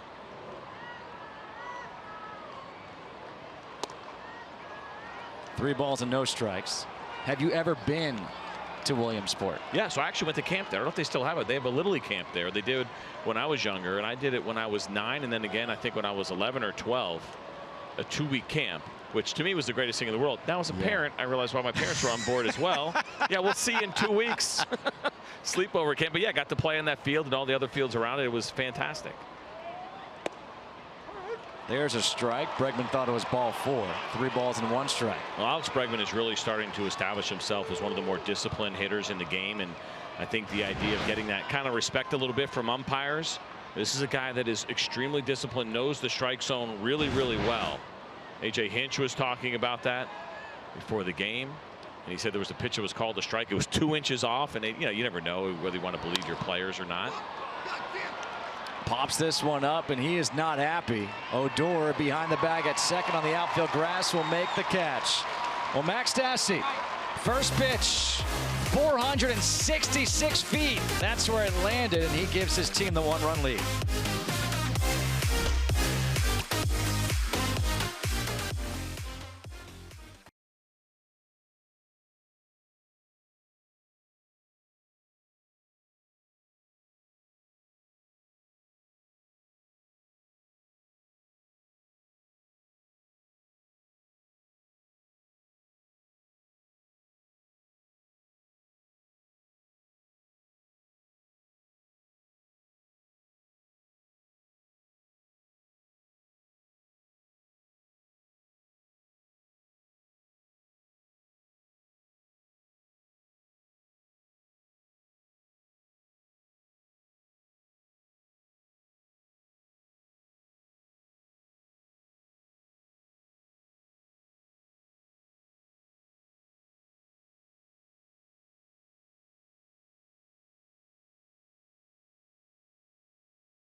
Boost Mobile. Dad, look at me. I got a pizza. Got my hat on backwards. I am set. The only problem is my team is losing. Come on. What's up with that? But he's got a pizza. Yeah, that's right. He's winning. Pizza solves every problem. Here in Texas, if it's the Astros against the Rangers, you better wear the hat. The cowboy hat. Rougned Odor to face Brad Peacock. First pitch, Odor pulls it foul.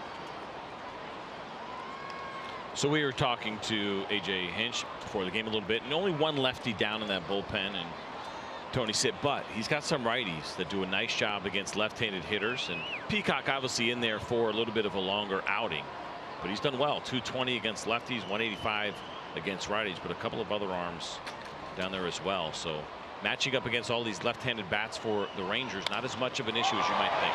Odor to left field. Back is Kemp, still going by the wall. That's off the wall. Odor with a leadoff stand-up double. 9th double of the year for Rougned Odor. Well, the Rangers and their fans and their coaches love seeing this from Rougned Odor. As you see the movement on that pitch that was supposed to be in and eventually made its way on the outside corner. Why is it so important? Because Rougned Odor is a guy that will get shifted heavy against. You see, look at that big gap out in left field, playing him in on the infield in case he bunts. But when he drives the ball the other way, it is a big deal here for the Rangers, because that is something they'd like to see a little bit more of. It's rare that when you see a guy who has the lower batting average with the power that Odor has, that they do drive the ball the other way. So that's a good sign for him and something they have seen more of over the last couple of weeks. Curious right now, Tony Beasley came down to speak with Robinson Chirinos. If they try to bunt and get Odor to third with Guzman coming up. And here he does try to bunt, and it looks like he wrapped the fingers around the bat, and that's how you break a finger. And that happened to poor Robinson Chirinos about a week ago. Same thing. And of course, you try to pinch the bat as much as you possibly can. You see it right there, and you're expecting that you're going to get the ball, near the end of the bat to deaden it. But so much movement on that pitch from Peacock that it ended up moving in more than Chirinos expected it, and caught him on the finger. And I think that feels very good up against the wood bat on a pitch at 91 miles an hour. Jeff Bannister and the Rangers trying to get that runner over to third.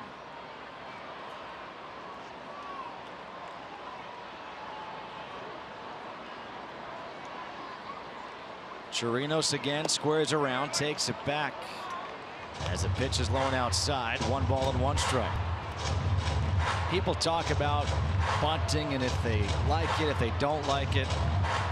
Call me old school, call me whatever you want. I am in favor of bunting right now, because here is Chirinos, who is sub 200 on the season.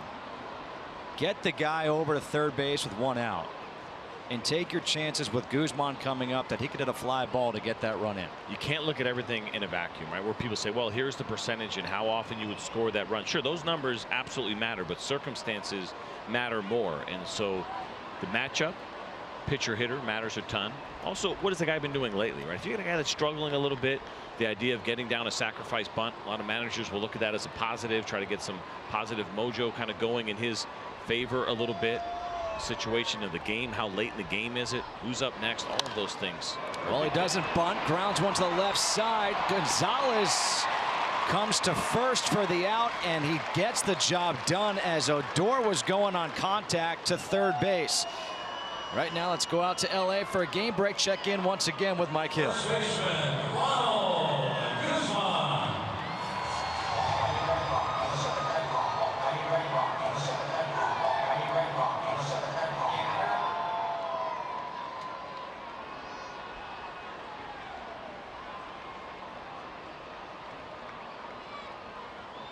All right, Mike, thank you very much. It's a 3-2 ball game here. 1 out, infield in now for Ronald Guzman, who had the first hit of the game, an opposite field double back in the 3rd inning. Just 1 of 2 hits in the game, both of them opposite field doubles. Guzman and Rougned Odor. And Guzman, with the power that he has and the hitter that he's been so far in his first shot at the big leagues, batting 9th, that's a luxury to have. Jeff Bannister was talking about that with us before the game started, and as far as how the lineup construction was working. I mentioned kind of shuffling the deck as a key to the game, as Delano DeShields batting 2nd. That means Ronald Guzman can slide back into the 9 spot, and it's a big power threat in the 9 spot. Nice to be able to have. Shoots it the other way, but slicing foul out of play.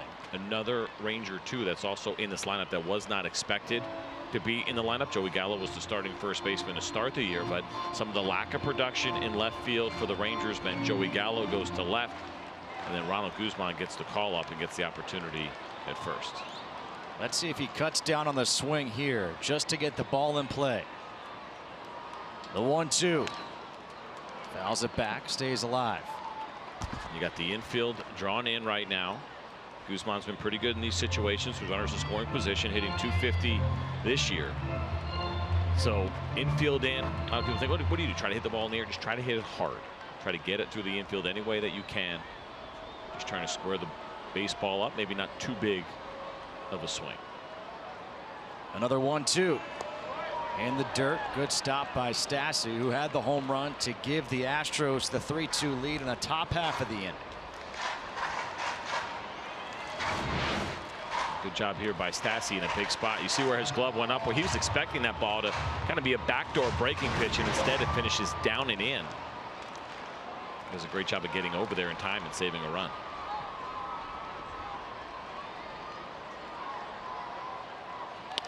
Two-two to left. That will get down. And coming in the store is Odor. An RBI single for Ronald Guzman. And that is the first hit with runners in scoring position for the Rangers tonight. They're now 1 for 8, and that ties the game at 3. How about the hits that they have tonight? All 3 of them to the opposite field from left-handed hitters. 2 from Guzman, and here's the second one. They tried to go in with the two-seam fastball, and that pitch stayed in pretty well. It's a great job by Guzman to keep the hands in and do enough to hit this ball into the outfield. And even though there haven't been very many hits, they have been good hits so far here tonight for the Rangers. How about hitters 1 through 6 for Texas? 0 for 10. Hitters 7 through 9, 3 for 5. We'll take that. Production at the bottom of the order, difficult to get. Now Shin-Soo Choo takes the first pitch for a strike. So that lead for Houston didn't last very long.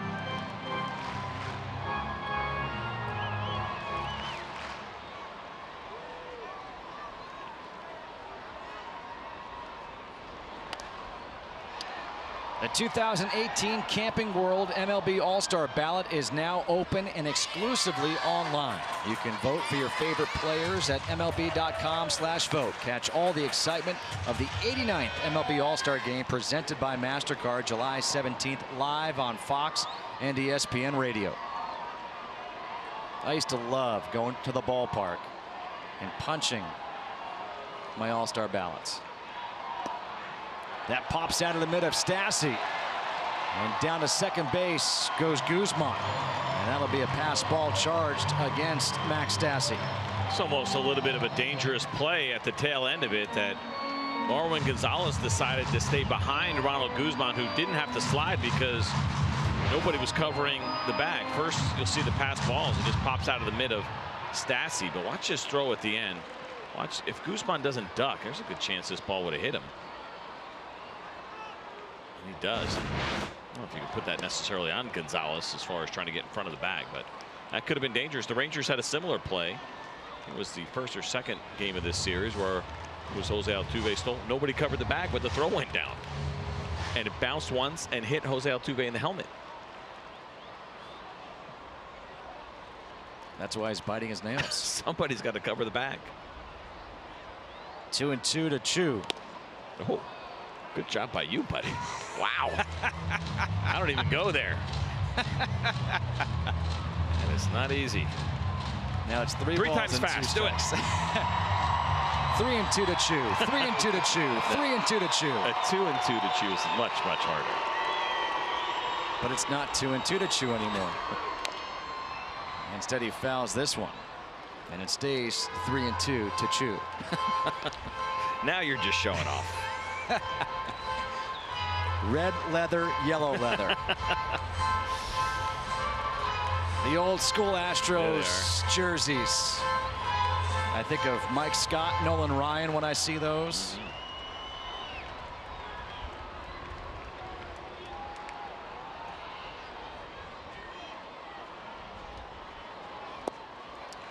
And Choo able to work a walk. So first and second, one out here in the fifth.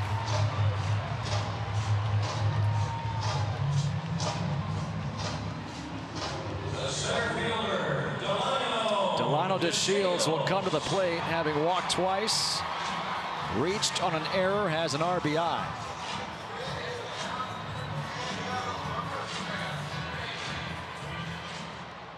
Alex Bregman has to play in here at third base because Delano DeShields not afraid to bunt for a hit, so he try to take that away. But What it also does, it really opens up that left side, an opportunity for a ground ball to get through. First pitch fastball's in there for a strike from Brad Peacock. Peacock came in with 2 outs in the 4th and struck out Isaiah Kiner-Falefa, looking to end the inning. Then he gave up a leadoff double to Odor, a ground out by Chirinos, an RBI single by Guzman. Down low, 1 ball and 1 strike. It's a tremendous move. You know, that's a ball and it's out of the zone. That's 95 miles an hour. That thing just diving straight down. And you would think, you look at a guy like Brad Peacock and you would see that pitch and think, oh, it's got to be a huge ground ball guy. 36% ground ball rate for him. That's about 10% below league average. That kind of movement, you'd never expect that. Goes to the breaking ball. 1-2.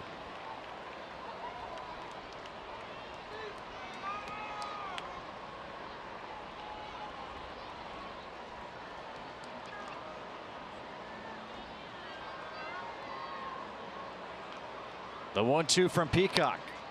Fouled back out of play. Stays 1-2 here to DeShields.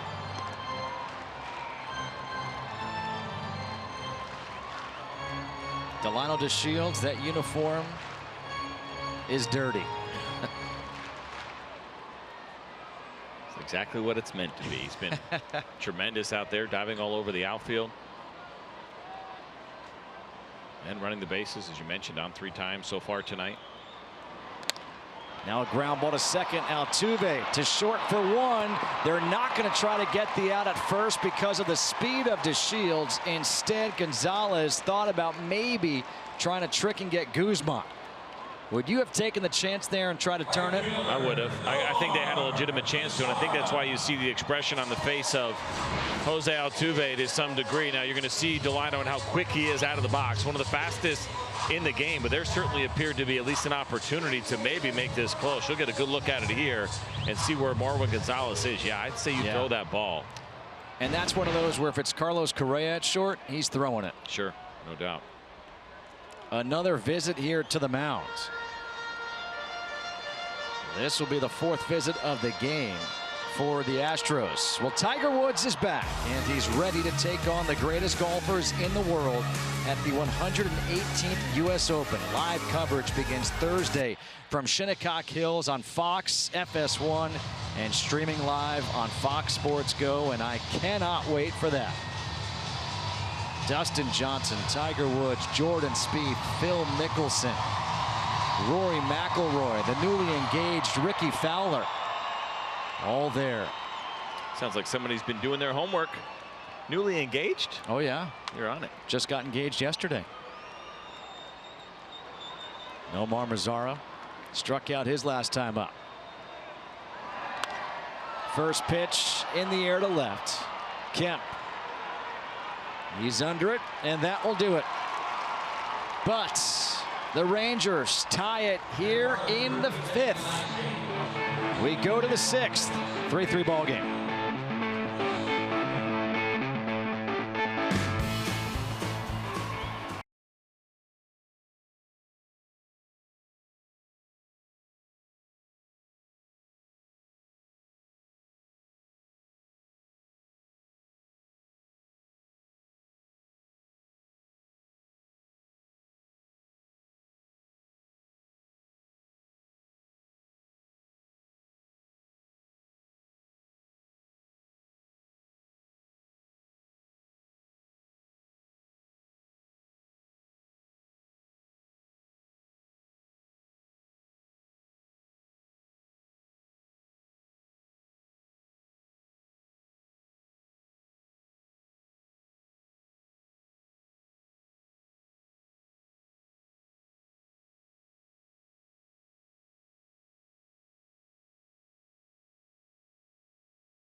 could save you 15% or more on car insurance. And by Chevy. Chevy has earned J.D. Power Dependability Awards for cars, trucks, and SUVs.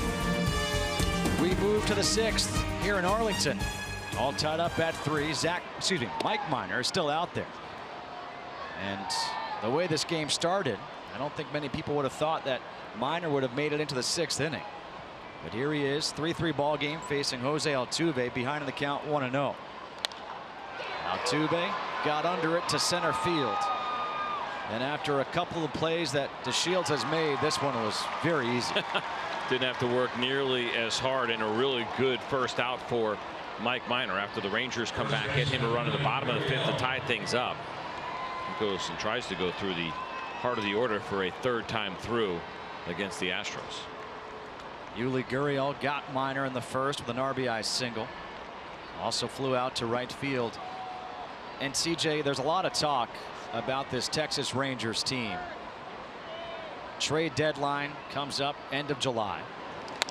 Gurriel down the right field line, slicing towards the pole, and this one is a fair ball off the wall. Mazzara's got a good arm. Here comes a throw in time. They got it.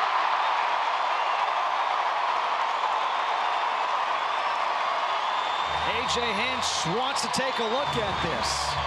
So I mentioned it earlier, Nomar Mazara has been throwing the ball extremely well in right field for the Rangers. Now, he got a great bounce right there, and you see him line up now.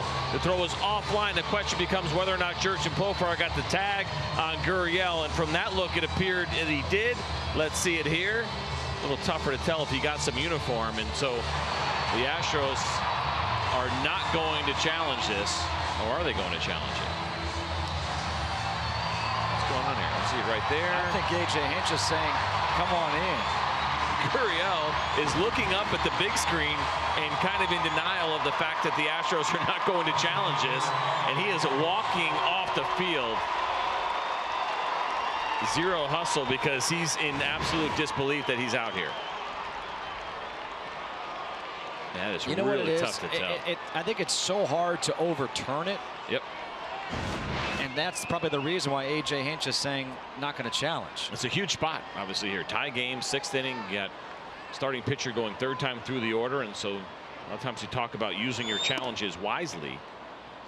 The birthday boy not too happy at all, it seems like, with his manager's decision not to challenge. So now it's 1 ball, no strikes to Evan Gattis, who is 0 for 2, a 5-4-3 double play and a pop out to shortstop.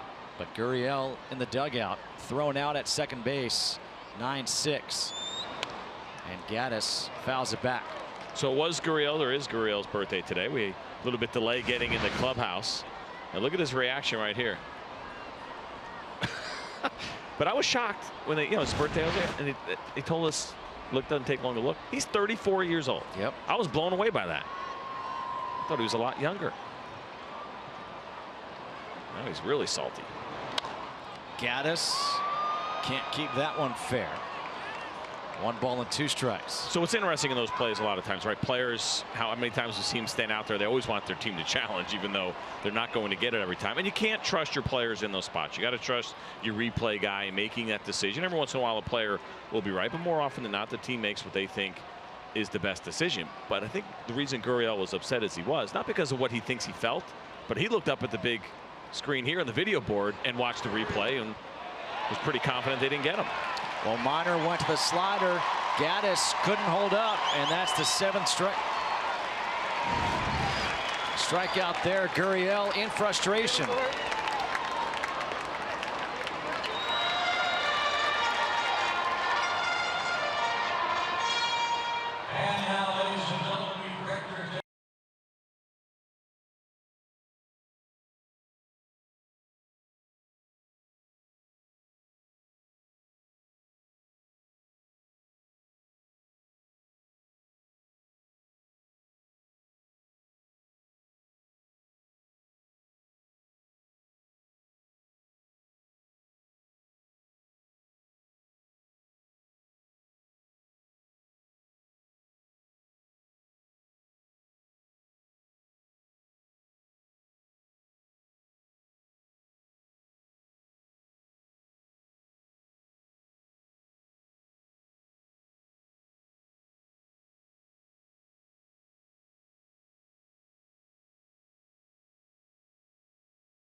home, in the office, or on the go with MLB.tv. Your subscription includes MLB At Bat Premium, allowing you to watch live baseball on your favorite supported devices. Blackout and other restrictions apply. Visit MLB.tv for details. And if you're CJ Nitkowski, you can watch on 8 different devices, all while broadcasting a game. That's right. You and I have a little bit of a different approach to broadcasting. I am a laptop and 2 iPads, a monitor and an ISO monitor.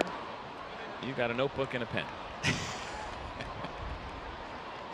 It's 2 balls and no strikes to Profar, who's 0 for 1, has been hit by a pitch twice and grounded out to second.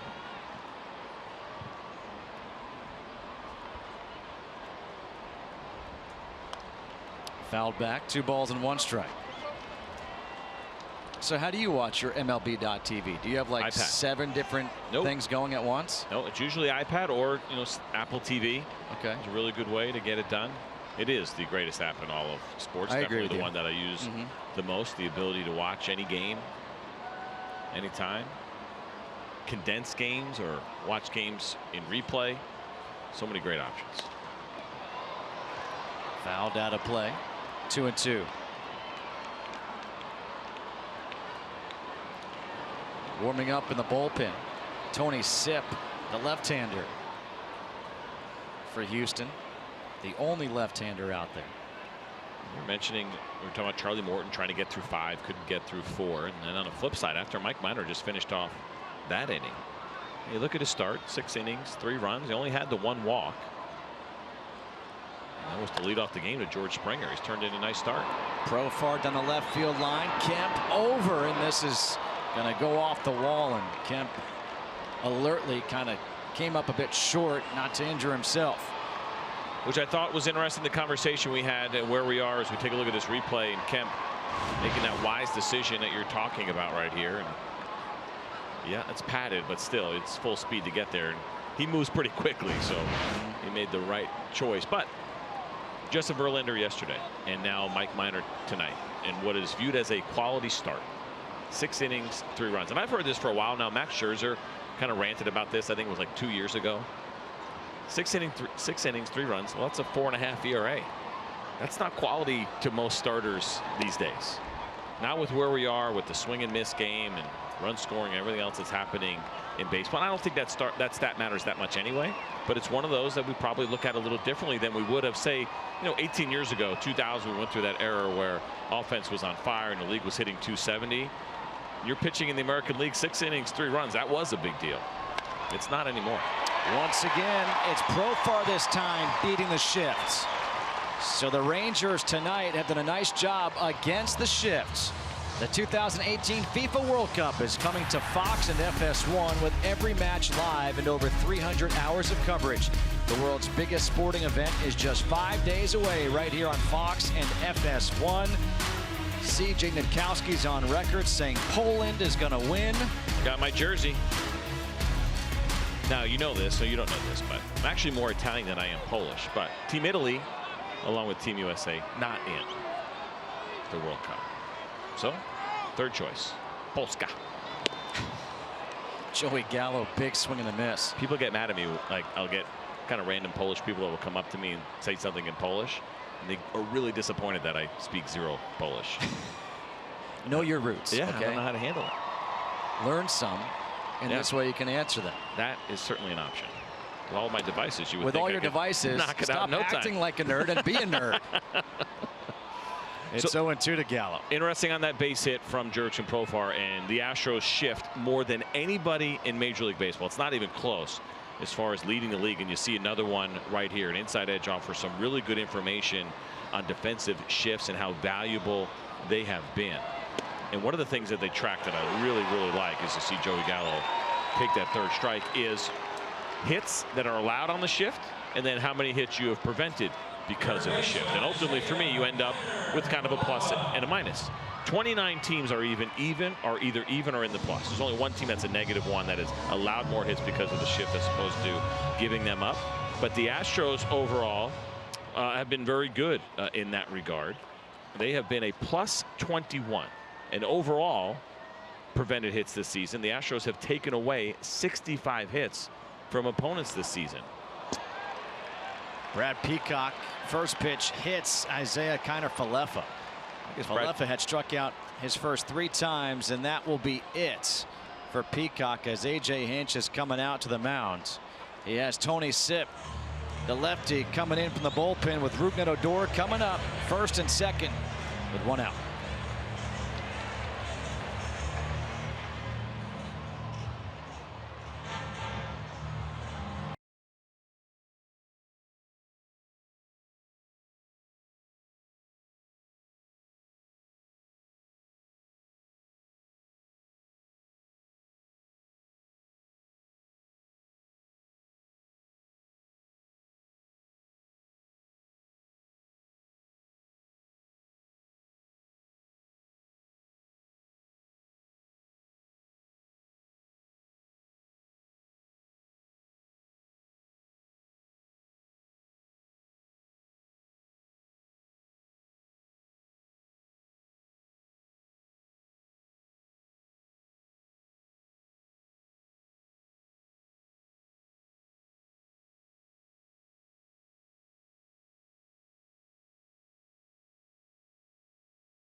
Begin a 3-game homestand against the Colorado Rockies. Get your tickets to see Beltre, Mazzara, and Gallo take on the Rockies in this interleague series. Get your tickets now at TexasRangers.com. A new pitcher into the game. That Rangers fan is pumped up. I think he's got his tickets for that game. Is Tony Sipp, the left-hander. Sipp to face the left-hander Odor. Yeah, they've been good numbers for Tony Sipp so far this season. Lefties hitting just .087 against him, and so for A.J. Hinch, it's a matter of kind of picking that bullet and when you want to use it. And he figured right now, here in the 6th, would be a good time against Odor. Odor had that leadoff double in the 5th, came around to score on the RBI single by Ronald Guzman to tie the game up. Profar at second. He represents the go-ahead run here in the bottom half of the 6th inning. The Astros won Thursday night 5-2 behind Garrett Cole. Won last night 7-3 behind Justin Verlander. And the first pitch from Sipp is in there at 84 for strike 1. Yeah, Sipp is not a guy that throws particularly hard. The fastball average is around 91. That slider at 83, and you'll see an occasional split finger at 79 miles per hour. But it's the fastball slider combination that he just works so well against lefties.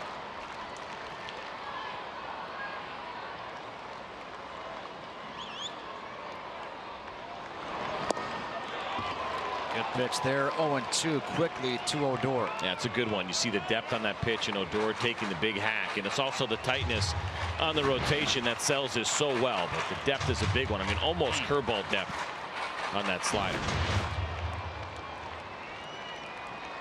Got to believe here an 0-2 count. Now you start it down the middle, sweep it out of the strike zone. Probably one more time for, if not 2 more times for Tony Sipp. The 0-2 got him looking. Froze him right there for out number 2. A risky pitch that worked out really well for Sipp, and probably not what Odor was expecting, that he would get one in the zone. And you see it here, just catching the outside corner. You could see Odor even mouth it like, oh no.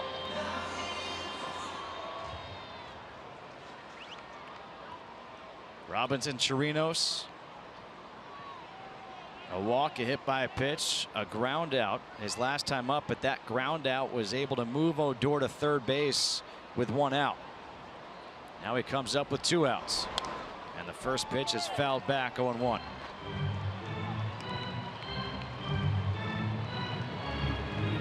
Jose Leclerc up in the Ranger bullpen right now, and because he is throwing with 2 outs, sometimes an indicator that he could be coming in to start the 7th inning fresh. He has been one of the most reliable arms in Jeff Bannister's bullpen, and it's been a much improved bullpen here in 2018.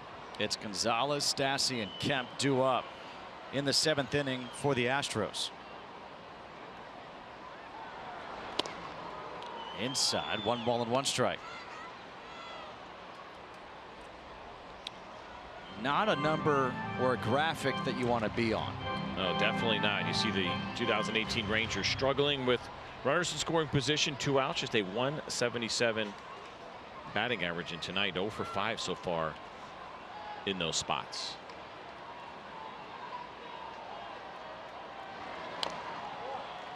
Tap foul, 1 ball and 2 strikes, tier 2 Chirinos. The Rangers came into tonight's game with a record of 27-39.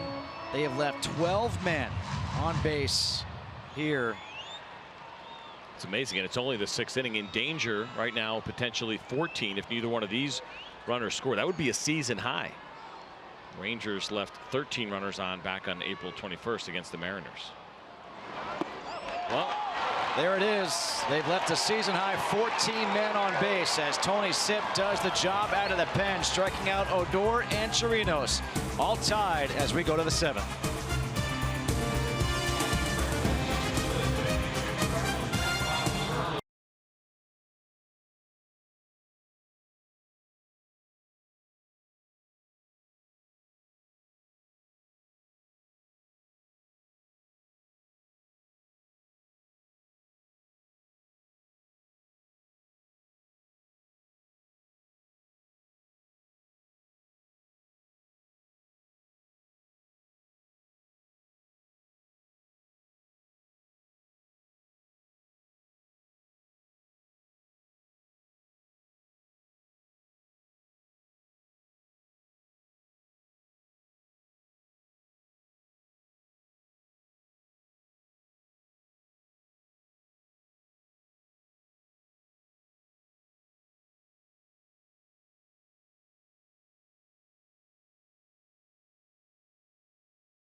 Odd game, 3-3, top of the 7th, Astros and Rangers. 14 men left on base for Texas through 6 innings.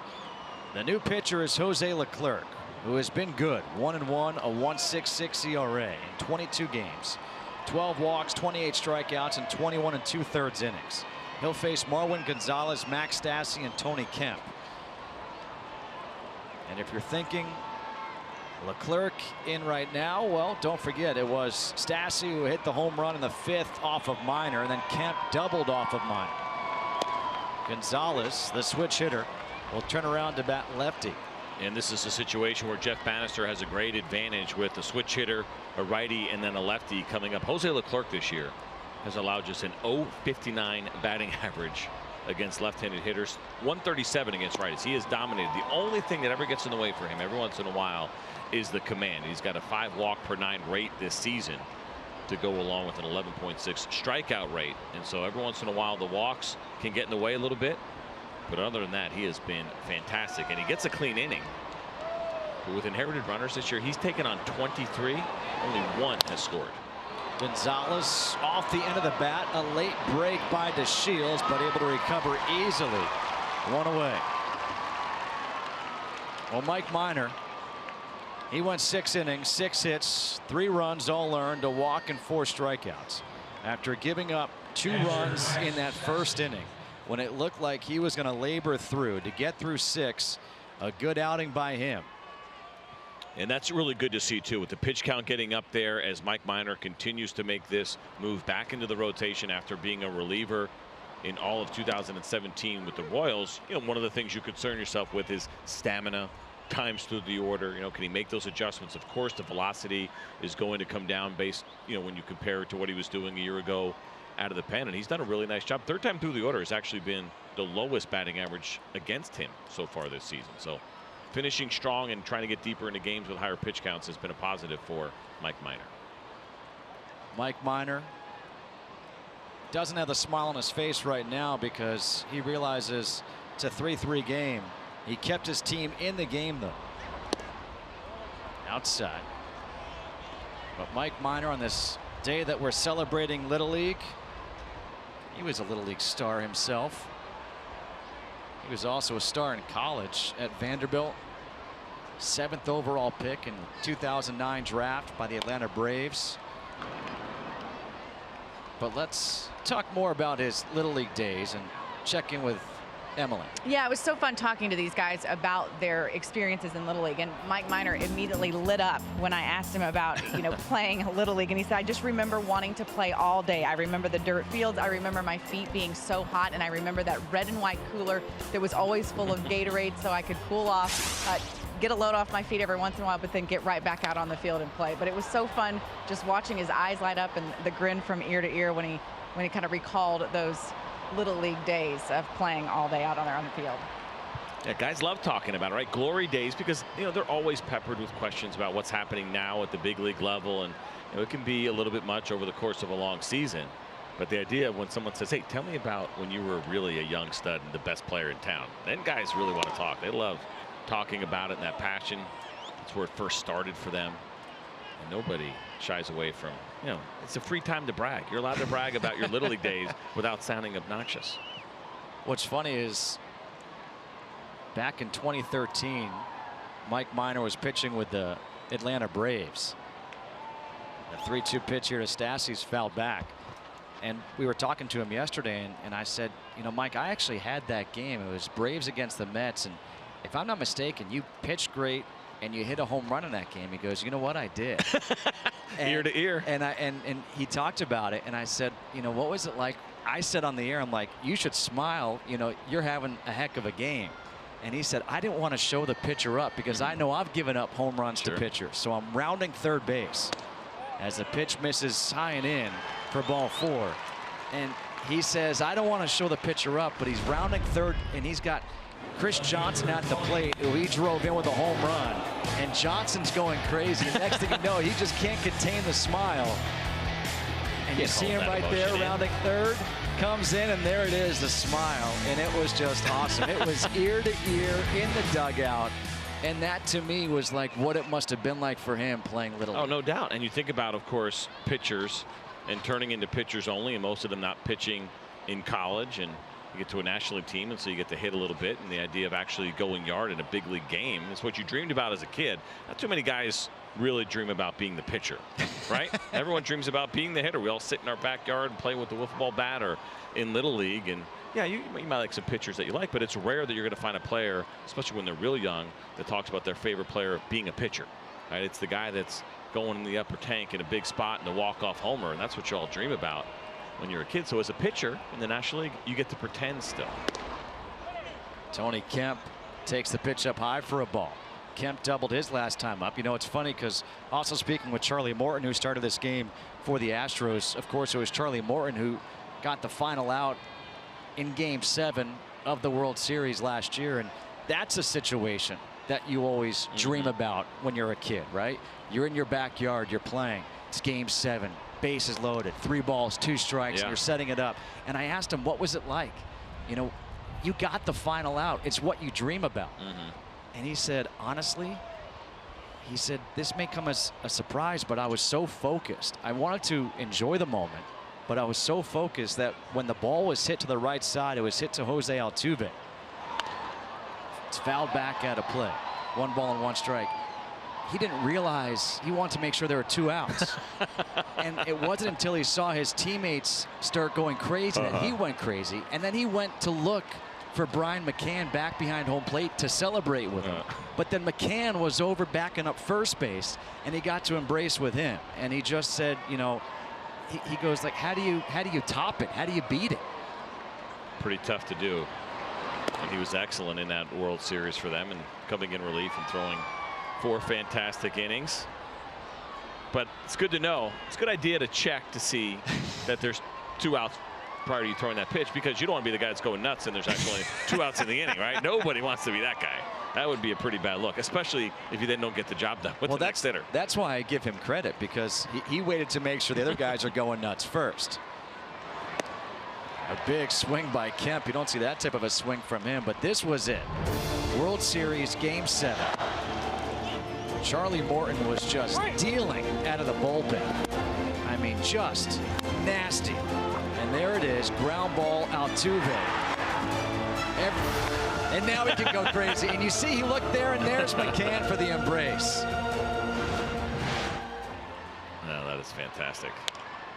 Kemp off the end of the bat to right field, drops in for a base hit. First and second, 1 out here in the 7th for Houston.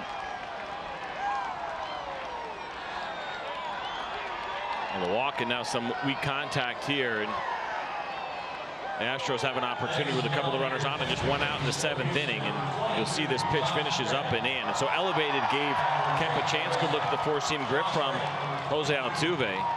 It came in at 96 miles per hour. He's got a good arm. He really lives off the changeup, which is his best pitch, but the fastball's got good velocity. A pinch hitter is going to be Josh Reddick, which is going to bring out the pitching coach Doug Brocail to discuss what they want to do. A scouting report here with Reddick coming up.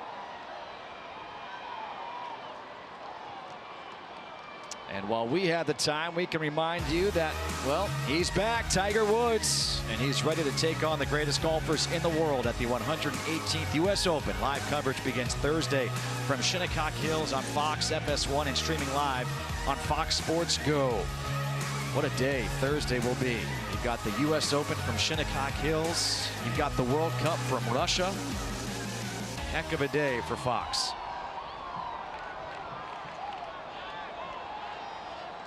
So here is Josh Reddick pinch hitting for Jake Marisnick.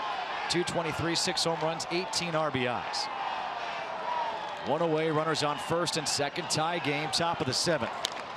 First pitch in the air to center field. DeShields broke back. Now he comes in to make the catch.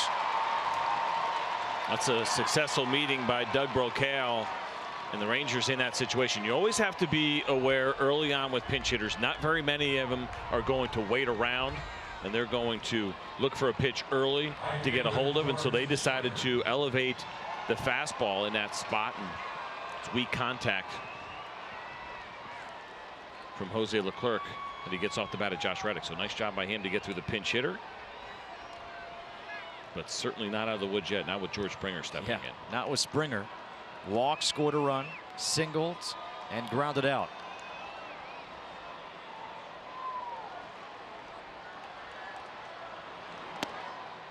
And the first pitch is in there at 94 from Jose Leclerc.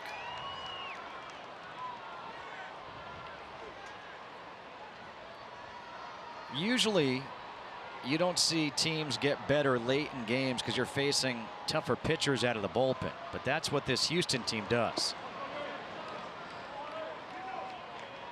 Which as we talked about earlier, the idea of them not necessarily being where they think they can be. A.J. Hinch had talked about that, but knowing that they've been doing that kind of damage against bullpens because the game has changed so much. So many good arms coming out of so many bullpens these days, power arms that generate swings and misses. And so to see this offense score the most runs in the game from the 4th inning on, that is certainly an encouraging sign. Breaking ball swung on and missed. 1 ball and 2 strikes to Springer. And you know, it's funny thinking back to last year's Astros team.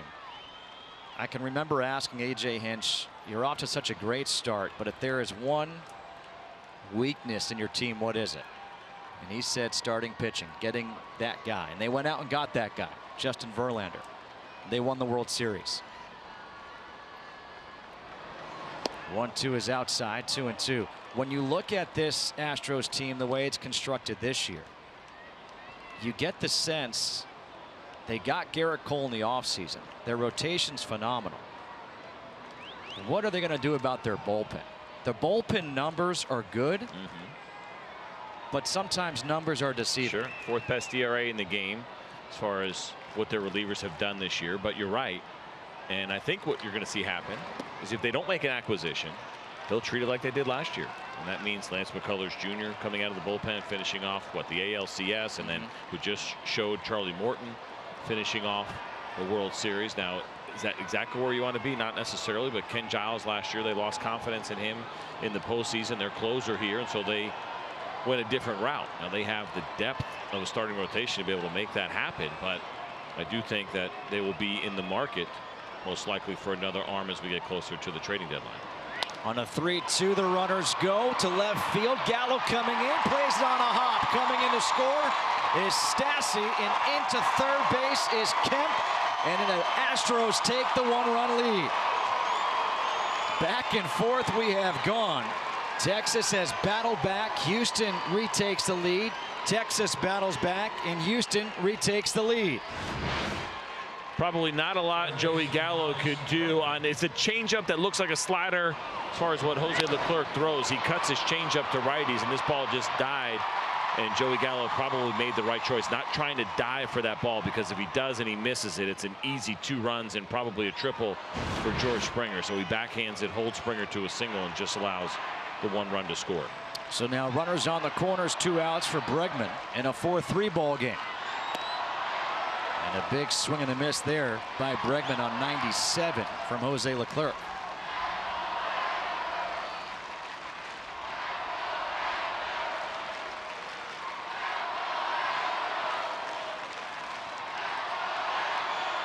So check this out with Alex Bregman. Talked about a guy that has got great discipline, just a 20% O swing percentage. That is how often he swings at pitches outside of the strike zone. That's second best in the American League. You saw him get frustrated on a call that went against him on a strike. He wasn't too pleased about it. Look at the bottom 3 names. I mean, yeah, some pretty good players in that list. He is extremely disciplined, knows the strike zone well. A.J. Hinch talked about that. One of the more impressive things that takes time to learn, and he's only 24 years old, and he seems to have it down. What's scary is that Mike Trout is what, 26? Think about that. Mike Trout, the numbers that he has put up year in, year out. And we think of him as being in his 30s already because he's been around and an MVP candidate every year.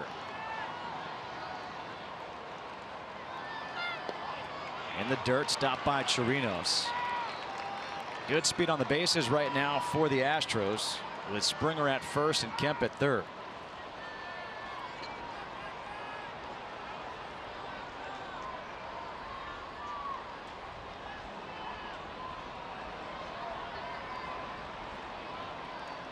And you saw the way too that Bregman reacted after he popped out. Part of it was in his last at bat the frustration of not getting the call. You know, the guys that know the zone so well, they get stubborn and they get angry. That's a good thing to be. When you think you know the zone really well, you saw a ball, yep, that's a ball, it's a couple inches off, and it gets called to strike.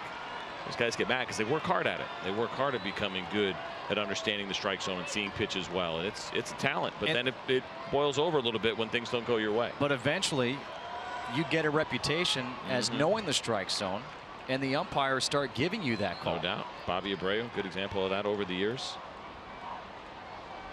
There goes Springer from first. No throw down by Chirinos.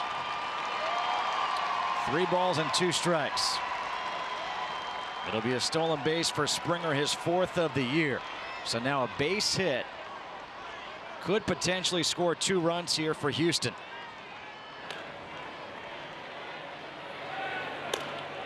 Jake Diekman out there in the pen warming up, the lefty for Texas.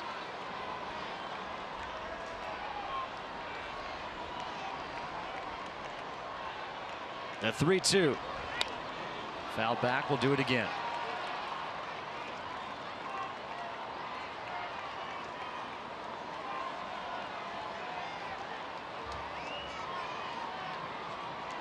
The Texas bullpen had been so good.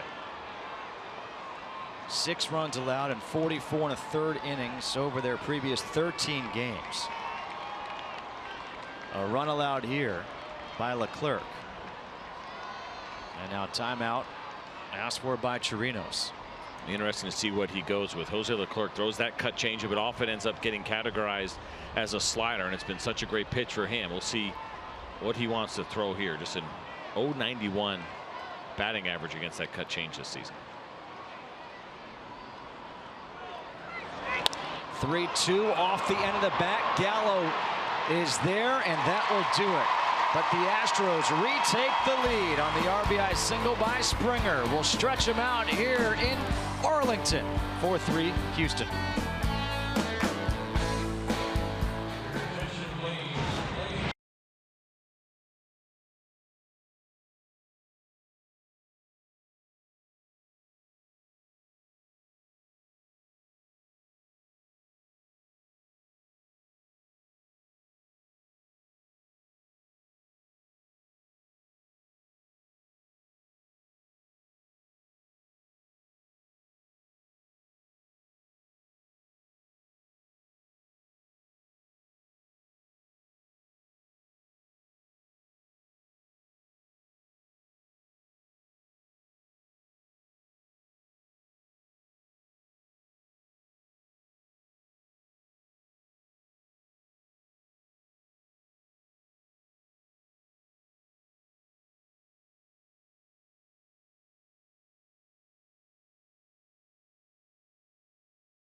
Force. Download now for free from the App Store or Google Play Store. And by Hankook Tire. Chase down your passion, never halfway. Bottom half of the 7th inning here in Arlington. Time for tonight's game summary, sponsored by Budweiser.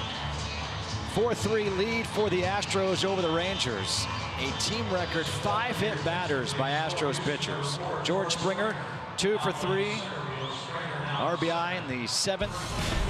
And this is what we've seen. It all began in the first. Alex Bregman, the RBI double, one off the wall, scored Springer. Yuli Gurriel on his 34th birthday, first pitch, drove in a run, made it 2-0. But then Charlie Morton, he had command issues, and I do mean command issues. He hit 4 batters in the ball game. His defense didn't make the play when he needed it, but then his offense came through. There's the go-ahead RBI single by Springer in the top half of the 7th. And we move to the bottom half of the 7th inning. Sip still on the mound to face the left-hander, Ronald Guzman. And as much as we saw some craziness happen over the course of this game, the hit by pitches, the error is one that sticks out. The Astros, least amount of errors in all of Major League Baseball as far as what they have accomplished this year. And you'll see some defensive changes with Josh Reddick staying in the game and going into right, and George Springer at center. That's really one of the luxuries that the Astros have. George Springer's a really good defensive center fielder, but days that Marisnik is in there and Reddick doesn't start, they even like Marisnik better defensively. And so this is a team that has done an excellent job. Run prevention has been a big part of what they've done to go along with the incredible amount of shifts that I've mentioned, over 1,000 of them used this year. Guzman has had himself a really nice game. A walk, a double, an RBI single. He's gone against the shift twice. Which I think really begs the question, when do you start to adjust, right? You have your data based on your shifts, and once in a while a guy will go the other way or lay down a bunt. You're not going to change that much, but you know, is it a week's worth of watching a guy drive the ball the other way, 2 weeks worth? When do you make that decision? I think is a pretty interesting part of the conversation with defensive shifts. And honestly, that's what we're seeing from Ronald Guzman, from some of the guys going against the shift, beating the shift, is what we thought we were going to see 5-6 years ago when these shifts began. That the players would make the adjustments, and this way the shifts would stop. At some point you think it's got to happen. This is inside, almost hits Guzman. Would have been the 6th hit batter of the game by the Astros pitching staff. Well, I think you bring up a good point, and the question is, what is the adjustment that baseball ultimately makes? I would think it would be at the minor league level, right? Your development of your hitters, where if you get a pull power guy that you bring into your system, maybe you draft him or international free agent, and you know that his strength is pull power, that may not be as valuable as it used to be, and understanding that his batting average is going to get crushed if something doesn't change. So I don't know how much we see it at the big league level, but I do think we will see it at the minor league level in the development of young hitters. A strikeout of Guzman for the first out here in the 7th. And now Shin-Soo Choo will step to the plate. Tony Sipp has done an excellent job striking out all 3 hitters that he has faced since he's come in this game.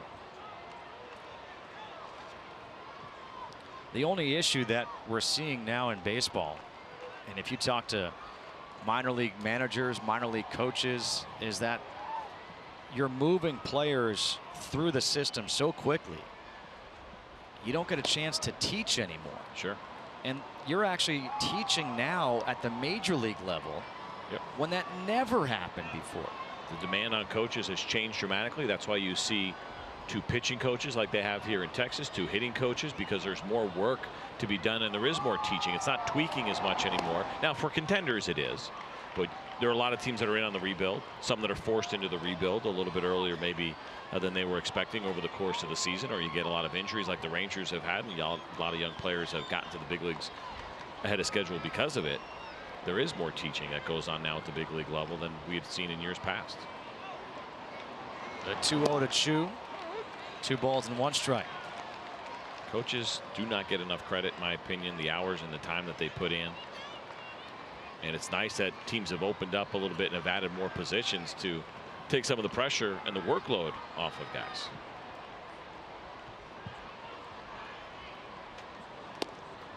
Inside, 3 balls and 1 strike with the shields on deck. I had a player development guy tell me about 3 years ago. He said when they bring players into their system, they now assume, they just go ahead and assume, don't even bother wasting their time, that the baseball IQ is really low, that it's just skill set because of the showcase generation that we're in, right? There's a lot of, the raw skill set is way better than it has been in years past. No doubt about it. These guys are better. They're stronger. They're faster. They throw harder. They have more power. That is without a doubt undeniable as you see HOU take a look at this breaking ball, not liking it, but getting called a strike. But these aren't my words. This is what people have told me in the past. These guys come in with great skill sets in general, not to generalize everybody, but overall. But the baseball IQ takes a little bit more time, which means a little bit more teaching. Rush a guy to the big leagues, and that's where you see maybe some of those struggles. HOU fouls it back. We'll do it again at 3 balls and 2 strikes. Justin Kutcher alongside CJ Nitkowski and Emily Jones here on Fox for this Astros-Rangers game. Part of the Silver Boot Series here in Texas. The Astros have taken the first 2 of this 4-game set here in Arlington. 5-2 on Thursday, 7-3 last night, and they're leading 4-3 here tonight in the bottom of the 7th inning. Again, I think a lot of things in life are cyclical. Yeah. And I do believe that we're going to see, if you want to call it a market correction, at some point. Sip choked that one and issues a walk here to Shin-Soo Choo, and out of the dugout comes Hinch, and that will be it for Tony Sip.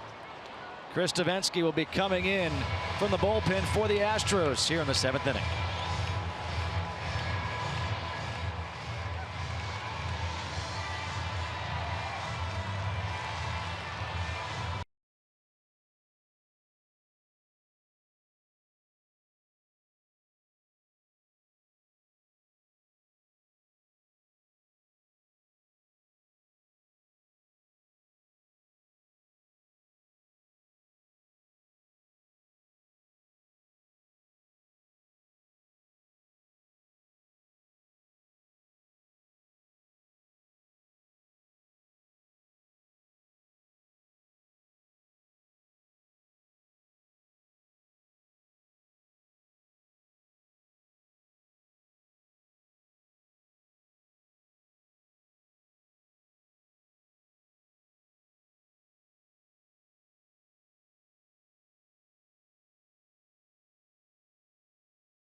For a 9-game homestand as they host the Rays, Royals, and Blue Jays. Come out and see the reigning MVP, Jose Altuve, and his teammates Carlos Correa and George Springer. Get your tickets now at Astros.com. Bottom of the 7th inning. 1 out, runner on first. Big hat. Big hat and a big state. The new pitcher is the right-hander, Chris Davinsky. In here for the Astros to face Delino DeShields Jr. Davinsky, 2-1, a 1.88 ERA in 26 games. He's thrown 24 innings. This guy's got some good stuff. Fastball averages 94, throw a slider and a changeup as well. He's one of those guys that I mentioned, a righty that is very good against lefties. DeShields bunts. Davinsky goes to first for the out. Down to second base goes Choo. The idea there for Delino DeShields was to bunt for a hit. He is not sacrificing with 1 out. That is for sure, to try to get Choo into scoring position. You get a look at it here. And it looked like he might have been trying to originally push that to the first base side. And either way, he wanted to pick a better angle than that. He did not want to bunt that ball back to Davinsky the way that he did. They are calling that a sacrifice. I mean, that's generous. With one out. With one out, yeah. I'm in agreement with you. Nomar Mazara now trying to get this tying run in.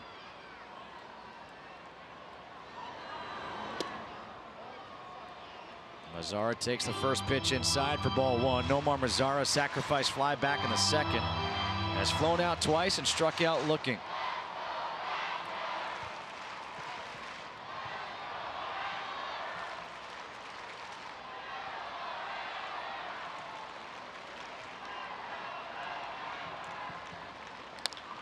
Pulled to first base. Gurriel makes the play, will take it to the bag himself, and that will do it here in the seventh. Tavensky does the job.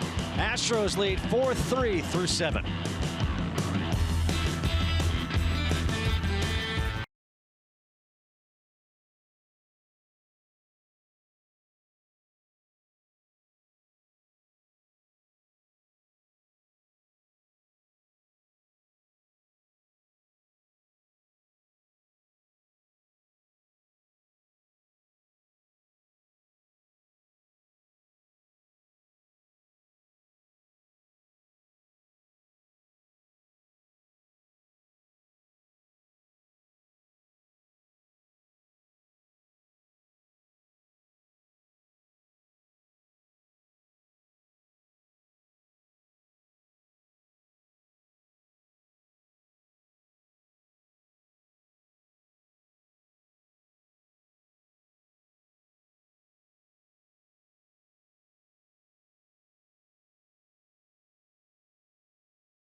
But this guy is big as far as what he can do on the field, off the fields. Last year was quite a year for him. Look at this. Won the Lou Gehrig Memorial Award, Hank Aaron Award, Babe Ruth Award, the Silver Slugger. Oh yeah, by the way, he was the MVP, Player's Choice Player of the Year. I mean, you get to build a new house for all those awards. That is amazing, and it was a fantastic season for Jose Altuve. And talked about this earlier, just a guy who continues to get better. He is a great example of being a line drive hitter first, good hand-eye coordination, bat-to-ball skills, could use the entire field, and then little adjustments as he goes along to add power to his game, standing up a little bit straighter, the ability to drive the ball the other way. You start out trying to hit home runs, it's going to be pretty difficult to hit for average. But you can become a complete hitter taking it the Jose Altuve route. Chris Martin gets the honor of the first batter he gets to face is Altuve. Martin's numbers this year, 101, a 4.12 ERA in 19 2/3 innings. And the one award we didn't mention there, World Series champion. Yep, that's right. Probably the greatest of all of the accolades and trophies and things he got to take home. That World Series ring, I got to believe, is #1. Up and in. 2 balls and a strike. And he was rewarded accordingly. Yes. This offseason. That was an issue that was kind of hanging over, and what the Astros were going to do potentially with a contract, a very team-friendly contract that was up. Well, they extended Jose Altuve through the 2024 season, making what he had left on his contract and the new one worth over $163 million. That goes well, especially here in Texas. Yeah, he can spread it around a little bit. Look at the names that he joins. Rogers, Hornsby. Time. You know what? As much as batting average is down, and people say, well, you know, it's not a great way to evaluate a hitter. I agree with that. But at the same time, what it does now is it makes these kind of hitters who do hit for average all the more impressive. And he was hitless entering that at bat. Hitless no more. He's now 4 for 5 in his career against Chris Martin. And he's just a joy to watch. I agree. It's great value that he brings to the table as far as what he does. And that's why when you watch a guy like him, for me, batting average still has value. Yuli Gurriel, couple of hits on his birthday, was thrown out trying to stretch that single into a double back in the 6th inning.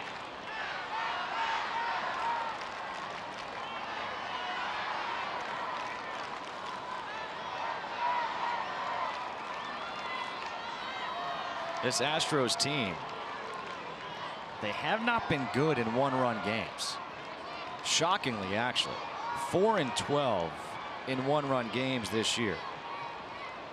That's 29th in Major League Baseball. Yeah, that part is really surprising. We asked A.J. Hinch about it. He felt like, you know, part of it was some struggles with the bullpen at times, but just also he just felt like it's kind of been one of those things that's gotten just a little bit unlucky. He doesn't think it necessarily tells a story about his team. The timing of runs scored by opponents and then their ability to push some across in some tighter games. You see that 4-12 record and what they've done in non-one-run games. Gurriel to second. Odor will go to second for one. Over to first, a 4-6-3 double play. Nicely turned by Odor and Profar.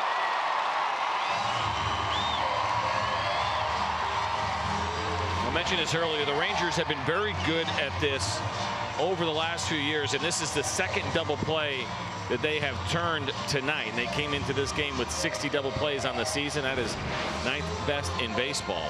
But add 2 more as far as the work that they have done. And you know, one of the luxuries they have, not only a strong middle infield and the ability to turn those double plays, but also Ronald Guzman can stretch. He can go full Mark Teixeira split if you need him to, which we've seen him do a bunch here in Arlington. And I'll say this, as Evan Gattis steps to the plate, Ronald Guzman, to me, is one of the best fielding first basemen I've seen in quite some time. Yeah, he does a really nice job over there. They've been very happy. I mean, so much so that, you know, Joey Gallo now becomes the steady left fielder. And Joey Gallo did a pretty good job. Remember, he came up as a third baseman. They moved him over to first last year. He adjusted extremely well. I thought he looked really good at first base. And he's another guy who can get out there and stretch it pretty good. I mean, you're talking about a couple of big guys. You have some great options here in Arlington as far as what you want to use defensively at first base. But you're right, Ronald Guzman does a really nice job. The way he moves around the bag, his arm. 1 ball and 1 strike. And by the way, looks, we've shown Little League pictures. Has Joey Gallo, besides the beard, changed at all? Not much. Still the big youthful smile that he has. But you're right. And you know there were those kids in Little League who could grow the beard. Off the end of the bat, here is Guzman in foul territory making the catch, and it's the end of the top of the 8th inning. No runs on 1 hit, no men left on. 4-3, Astros leading.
15 minutes could save you 15% or more on car insurance. And by Charles Schwab. Own your tomorrow. A nice night for baseball here in Arlington. I can remember watching This Week in Baseball and Rusty Greer going fishing in that little lake pond. And the first pitch from Davinsky is inside to Jurickson. Profar is like, please don't hit me again. I've already been hit twice tonight.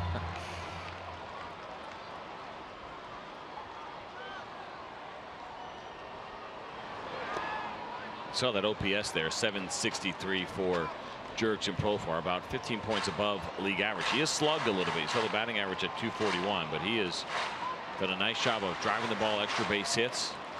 He's gotten on a roll at times in that regard. 6 home runs, 18 doubles, 4 triples on the season. Good pitch right there by Davinsky. 2-1. I loved This Week in Baseball. Yeah. How about that, Mel Allen? I mean, when you were a baseball fan back then, you had so many limited options and access to what was going on around the league, at least as far as what was happening and seeing it on television. Game of the week. It's a big deal.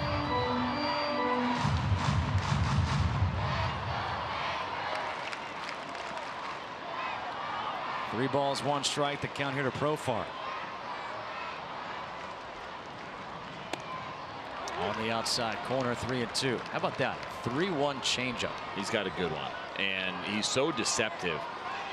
He's got an unusual delivery. He opens up early, but guys just have such a difficult time with the Davinsky changeup.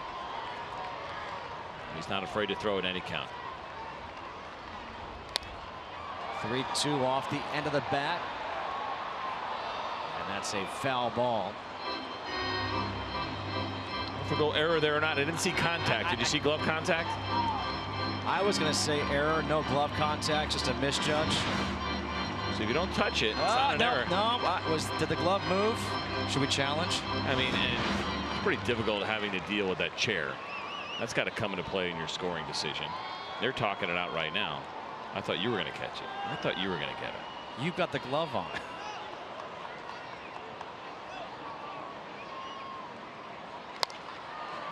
Second chance. Notice she pulled the glove down quickly. I'm not going to get an error on this one. No how, no way.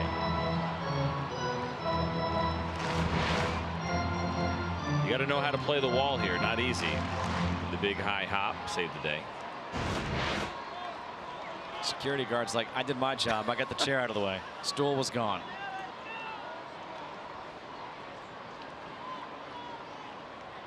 Timeout at the plate. 3 balls and 2 strikes to Profar leading off here in the 8th inning. The Rangers down 4-3. There it is. Did that hit him? Yeah, it hit him. Third time tonight. I mean, each time below the knee and each time on an off-speed pitch. So I believe that was officially a hit by pitch. We'll get a little bit closer look at it. Yeah, how's your knee? I mean, you may see Jurickson Profar be the first guy to wear the shin guard on the back leg. And he's gotten hit 3 times below his left knee. And he's smiling. Would have been ball 4. Instead, it's the 3rd time he's been hit by a pitch. And here's Joey Gallo. And Gallo with 1 swing can give his team the lead. He was trying right there. 95 foul tipped into the mid of Max Stassi. Mentioned Joey Gallo and his approach. And people think, oh, is he uppercutting? No, he's trying to swing through the ball down through, create backspin, hit the ball out to center field. But I love his mental approach to the game as well. Like, that's the physical approach and what he's trying to do. But he said this earlier on a Rangers broadcast early in the season. He said, my mental approach, what I'm trying to do, I'm just up there trying to do damage. I want to change the scoreboard. I love that. And I know that's the mentality of a lot of hitters now. They get really big. But the idea of just trying to change the scoreboard with 1 swing, as we take a look at Jurickson Profar, just kind of wearing it and looking out at pitchers, again, all off-speed pitches, and you just got to be telling yourself, are you kidding me? Well, we just got word that they changed it now officially. A walk as Profar takes off for second and is in there with a stolen base. He said, see, my foot's fine. Well, who changed it? Official scorer. Oh, come on. I agree. I mean, it doesn't matter. But for our sake, and based on what's happened in this game, it's way more fun. Again, I said I wanted to see it. Nobody got hurt, and we got to see it. Aren't we about fun? Yes. Now a runner in scoring position. 1 ball, 2 strikes to Gallo. In the dirt, 2-2. That approach you talked about reminds me of Matt Stairs. Matt Stairs, the hacks that he would take, especially when he came off the bench to pinch hit. Oh my gosh. That home run he hit in the playoffs in LA, I'm still not sure if it landed. And a big strikeout as Gallo goes down for the 2nd time tonight. First out here in the 8th. And a pitch that was up and looked good coming in, but Joey Gallo, you see the bat get underneath that fastball from Devenski. It's out of the zone. But again, you don't see a monster uppercut trying to get to that ball. Pretty level swing for a fastball that was up, but Devenski was able to get it by Joey Gallo. It's not the monster uppercut, but that back shoulder does drop. A check on the runner at second.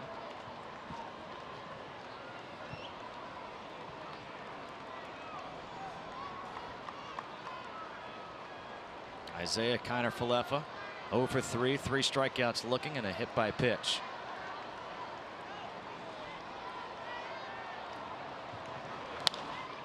Kiner-Falefa pops one up shallow center, coming in as Springer. Springer makes the catch. 2 away. A good jump there by George Springer. So we mentioned what's going on here tonight with the Rangers and leaving runners on base. You see Jurickson Profar still sitting on second base. But it's been 15 runners that have been left on tonight for the Rangers. That is a season high. Their franchise high in a 9-inning game is 17. So if Jurickson Profar does not score, they'll be 1 away from the all-time high as far as runners left on base. It last happened in 2007.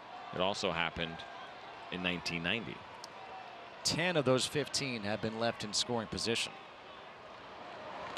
Rougned Odor, first pitch in the air to right center. It's Springer again, and that will do it. So it's 16 men left on base now for the Rangers. We go to the 9th, 4-3 Houston.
Jurickson Profar was on second base after a stolen base, and watch this. Marwin Gonzalez tries a hidden ball trick.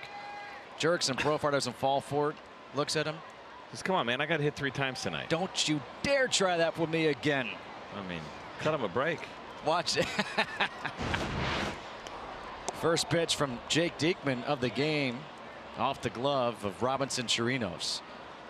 1 ball, no strikes to Marwin Gonzalez. Jake Diekman, the lefty, coming out of this bullpen for the Rangers. 28th game for him. You see the good ERA. He has got a good fastball. Diekman has been sitting around 94, 95 miles an hour with the heater, and they use that slider at 82 miles an hour. Just a 2-pitch mix for the left-hander.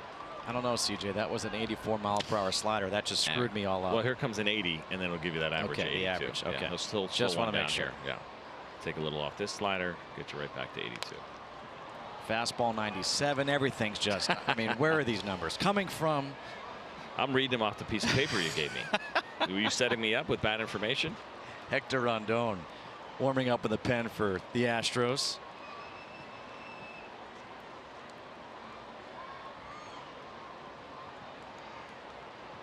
By the way, if you're looking ahead to tomorrow, it's Matt Moore against Dallas Keuchel.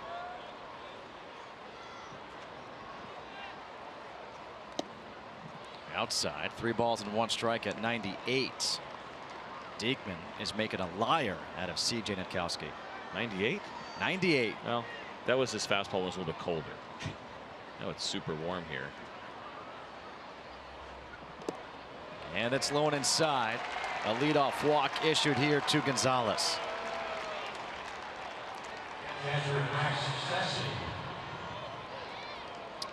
I mean, the temperature has dipped all the way down to 87 degrees here at 9:32 p.m. Central Time. Max Stassi had that big solo home run back in the 5th inning off of Mike Minor. 466 feet leading off the inning. He's also walked and scored a run. And that pitch is inside. This was the home run, the first pitch of the inning. Just ambushed Minor. Yeah, a changeup that stayed up in the zone a little bit, and Mike Minor probably caught off guard by the big swing of Max Stassi, and he's been a good story for the Astros. A guy that was taken off the 40-man roster, available to any team that wanted him. He cleared waivers. They brought him back, and they addressed 2 parts of his game, which is pretty intriguing. Not an easy thing to do. More often than not, your backup catcher can do one thing really well. He can either hit, or he's a good receiver and thrower, good defensive catcher. If you do both, well, then you're a starter in the big leagues. But they actually felt like Stassi was struggling in both areas, so they readdressed that situation. Worked a lot on his framing, his receiving. He made major improvements in that regard, and then offensively, they asked him to try a couple of different things, and those have worked out really well. So you're talking about a guy who's improved both parts of his game significantly since he was taken off the 40-man roster, and the Astros are thrilled with the production they're getting. 2-0 in the air to right center field. Mazzara coming over. He'll make the catch. 1 away here in the 9th. And with Stassi, it's this game, people say it all the time. It has a way of humbling you, right? Here you are. You think you're something. You get taken off the 40-man, and no other team picks you up. And all of a sudden, you have to look at yourself and say, you know what? Maybe I do have to make a change. And credit to him, he did it. And he did it quickly. Not easy to do. It really is impressive, the changes that he has made. And A.J. Hinch talked about some of the frustrations, and understandably so. Anytime you get taken off the 40-man roster, a lot of times, a lot of your thoughts, if you believe in what you're doing, even if you're not getting the results, is it's them, not you. And you get passed on by everybody. And, like you said, you have to have an honest conversation with yourself, and they obviously liked him enough to bring him back, keep him in the organization, and it's really paid off. Kemp up the middle. Odor will step on the bag himself over the first, a 4-4-3 inning-ending double play. Due up in the bottom half of the inning. Chirinos, Guzman, Hsu, trailing by 1.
It happened in the 7th inning.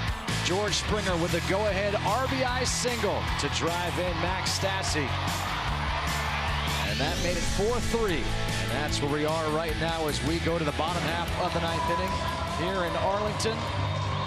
And a new pitcher into the game here for the Houston Astros. It is the right-hander Hector Rondon. 1 for 3 in save opportunities, a 1.64 ERA, 22 innings, 4 walks, 26 strikeouts, facing Robinson Chirinos, Ronald Guzman, Shin-Soo Choo. Surprised at all they're not giving Beltre a chance to pinch hit here? I wonder if they'll wait to maybe potentially get a runner on base.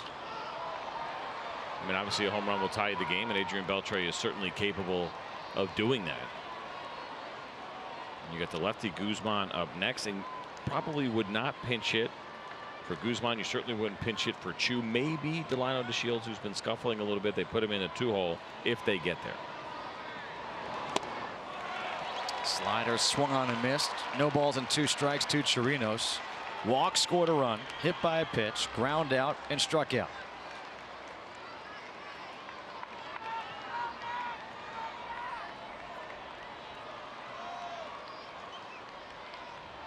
The 0-2. Outside, 1 ball and 2 strikes. Adrian Beltre's got 18 pinch hit plate appearances in his career, 14 at-bats, just 3 for 14, but of those 3 hits, 2 of them are home runs. 0 for 2 career against Rondon, and Chirinos goes the opposite way for a leadoff single.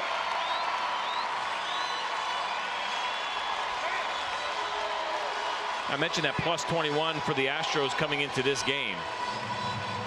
As far as shifts, hits taken away, as opposed to aided, but that number going the opposite direction as Carlos Tocci will come in to pinch run now for Robinson Chirinos. Tocci was a Rule 5 pick for the Rangers this past offseason. So you get the pinch runner in now with Ronald Guzman coming up. Guzman 2 for 3, double single, RBI.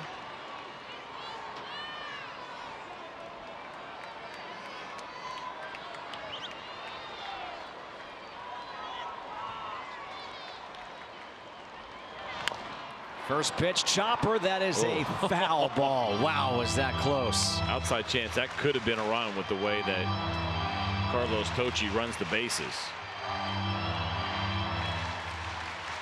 Tocci not getting a very big lead at first base.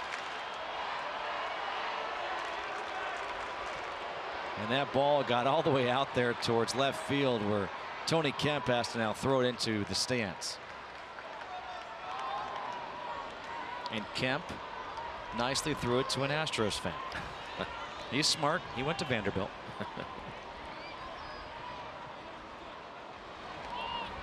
A check on Tocci over there at first base.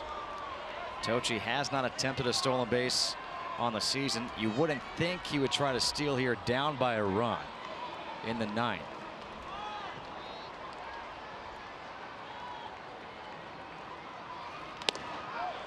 Good pitch by Rondon. No balls and 2 strikes to Guzman. Take a look at this. Fastball starts just off the plate. Little bit of movement to bring it back on the inside corner to Guzman. 97 miles per hour on that pitch. Guzman has gone the other way a lot. We saw him go the other way in the 3rd for a double. He went the other way in the 5th for an RBI single. He's got 2 strikes on him now. Does he try to shoot the ball the other way again here? Again, a throwback over to Tocci.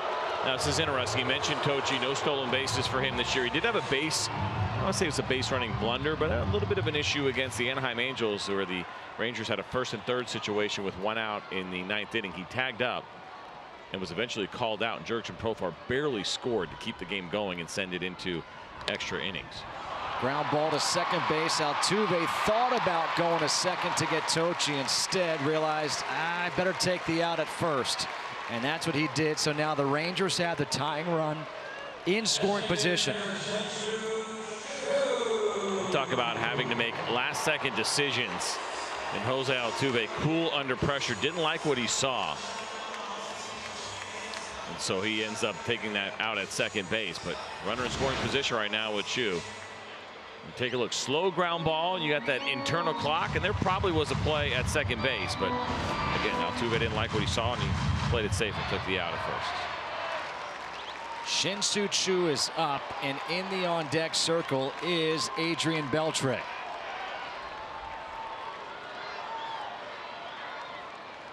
Tying run at second in Tochi. And Choo takes the first pitch for a ball. Well, this is getting fun right now for Rangers fans. This is about where you want to be. Choo has put together the most quality of at-bats of any Ranger this season. You see he's got 3 career walk-off home runs. He had one this year. We had that game. That's right. Big game on FS1. So maybe the Rangers have their lucky crew in the booth. A big swing right there by Choo was trying to end it. 1 ball and 1 strike. Choo has reached base a couple of times here tonight, so he has extended his streak to now 25 straight games reaching base safely. 1 ball, 1 strike here to Choo. 1 away, bottom half of the 9th inning.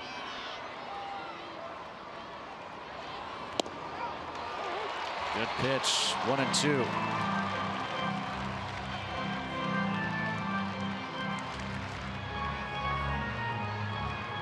This is where I really enjoy seeing Choo's approach. A guy who you can't really shift against. He can spray the ball anywhere. He can do it with power.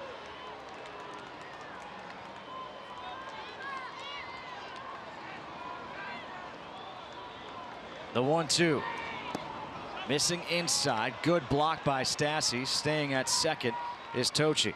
And you see Rondon going to the slider. That has been his best swing and miss pitch. He gets a 44% whiff rate.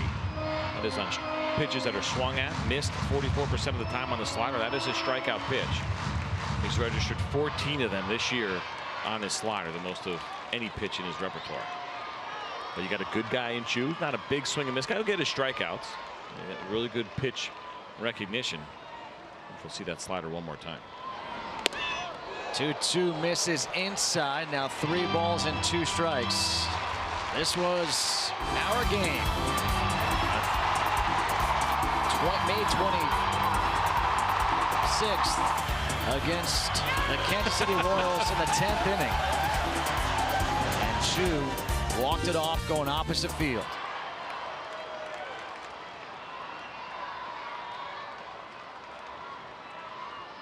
And if I'm not mistaken, with that home run, he became the all-time home run leader for a player from Asia. That is correct. And they eventually were able to retrieve the baseball because it went into the bullpen. The Royals bullpen, they threw it in the stands. They didn't know. Of course not. Rondon, the 3-2. Outside, ball 4. First and second, 1 out, and here comes Adrian Beltre. And remember those one-run games we talked about for these Houston Astros?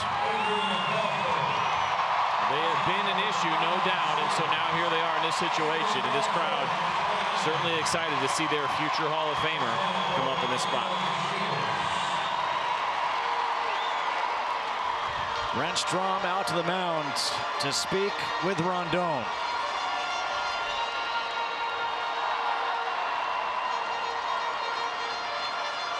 Beltre 0 for 2 in his career against Rondon with a strikeout.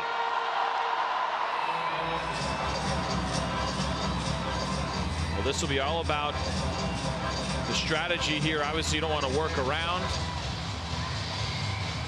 That was a meeting among the umpires here in the infield. Not exactly sure what that would be about. Looks like they have their little cheat sheet out. Are they talking about the mound visits? I think they're talking about the mound visits. I believe that was the 5th mound visit. And that was home plate umpire Sam Holbrook saying you've got 1 more. Yeah, very interesting there. I wonder if they lost count, that they felt like they needed to talk about it there for a minute. Kind of a Well, a big spot in the game as the minion lets you know that there's just one left.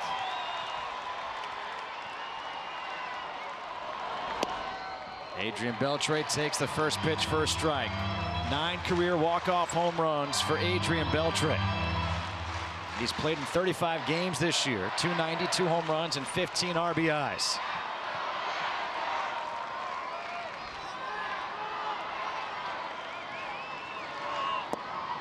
In the dirt, 1 ball and 1 strike. You see a couple of sliders so far to start off this at bat. Adrian Beltre has been very good against high velocity. 6 for 12 this year, a 500 batting average on right-handed fastballs that are 96 miles an hour or harder. The 39-year-old Beltre struck out 4 times last night. A chop at a third. Bregman to second for 1. Over to first. The game-ending 5-4-3 double play. They got their man to the plate, and Rondon induced the game-ending double play. For C.J. Nitkowski and Emily Jones, I am Justin Kutcher saying so long from Arlington, Texas, where the final score, Houston 4, Texas 3. We'll get you out to L.A. with Mike Hill and Dontrell Willis after this commercial break. But the Astros have taken the first 3 of this 4-game series.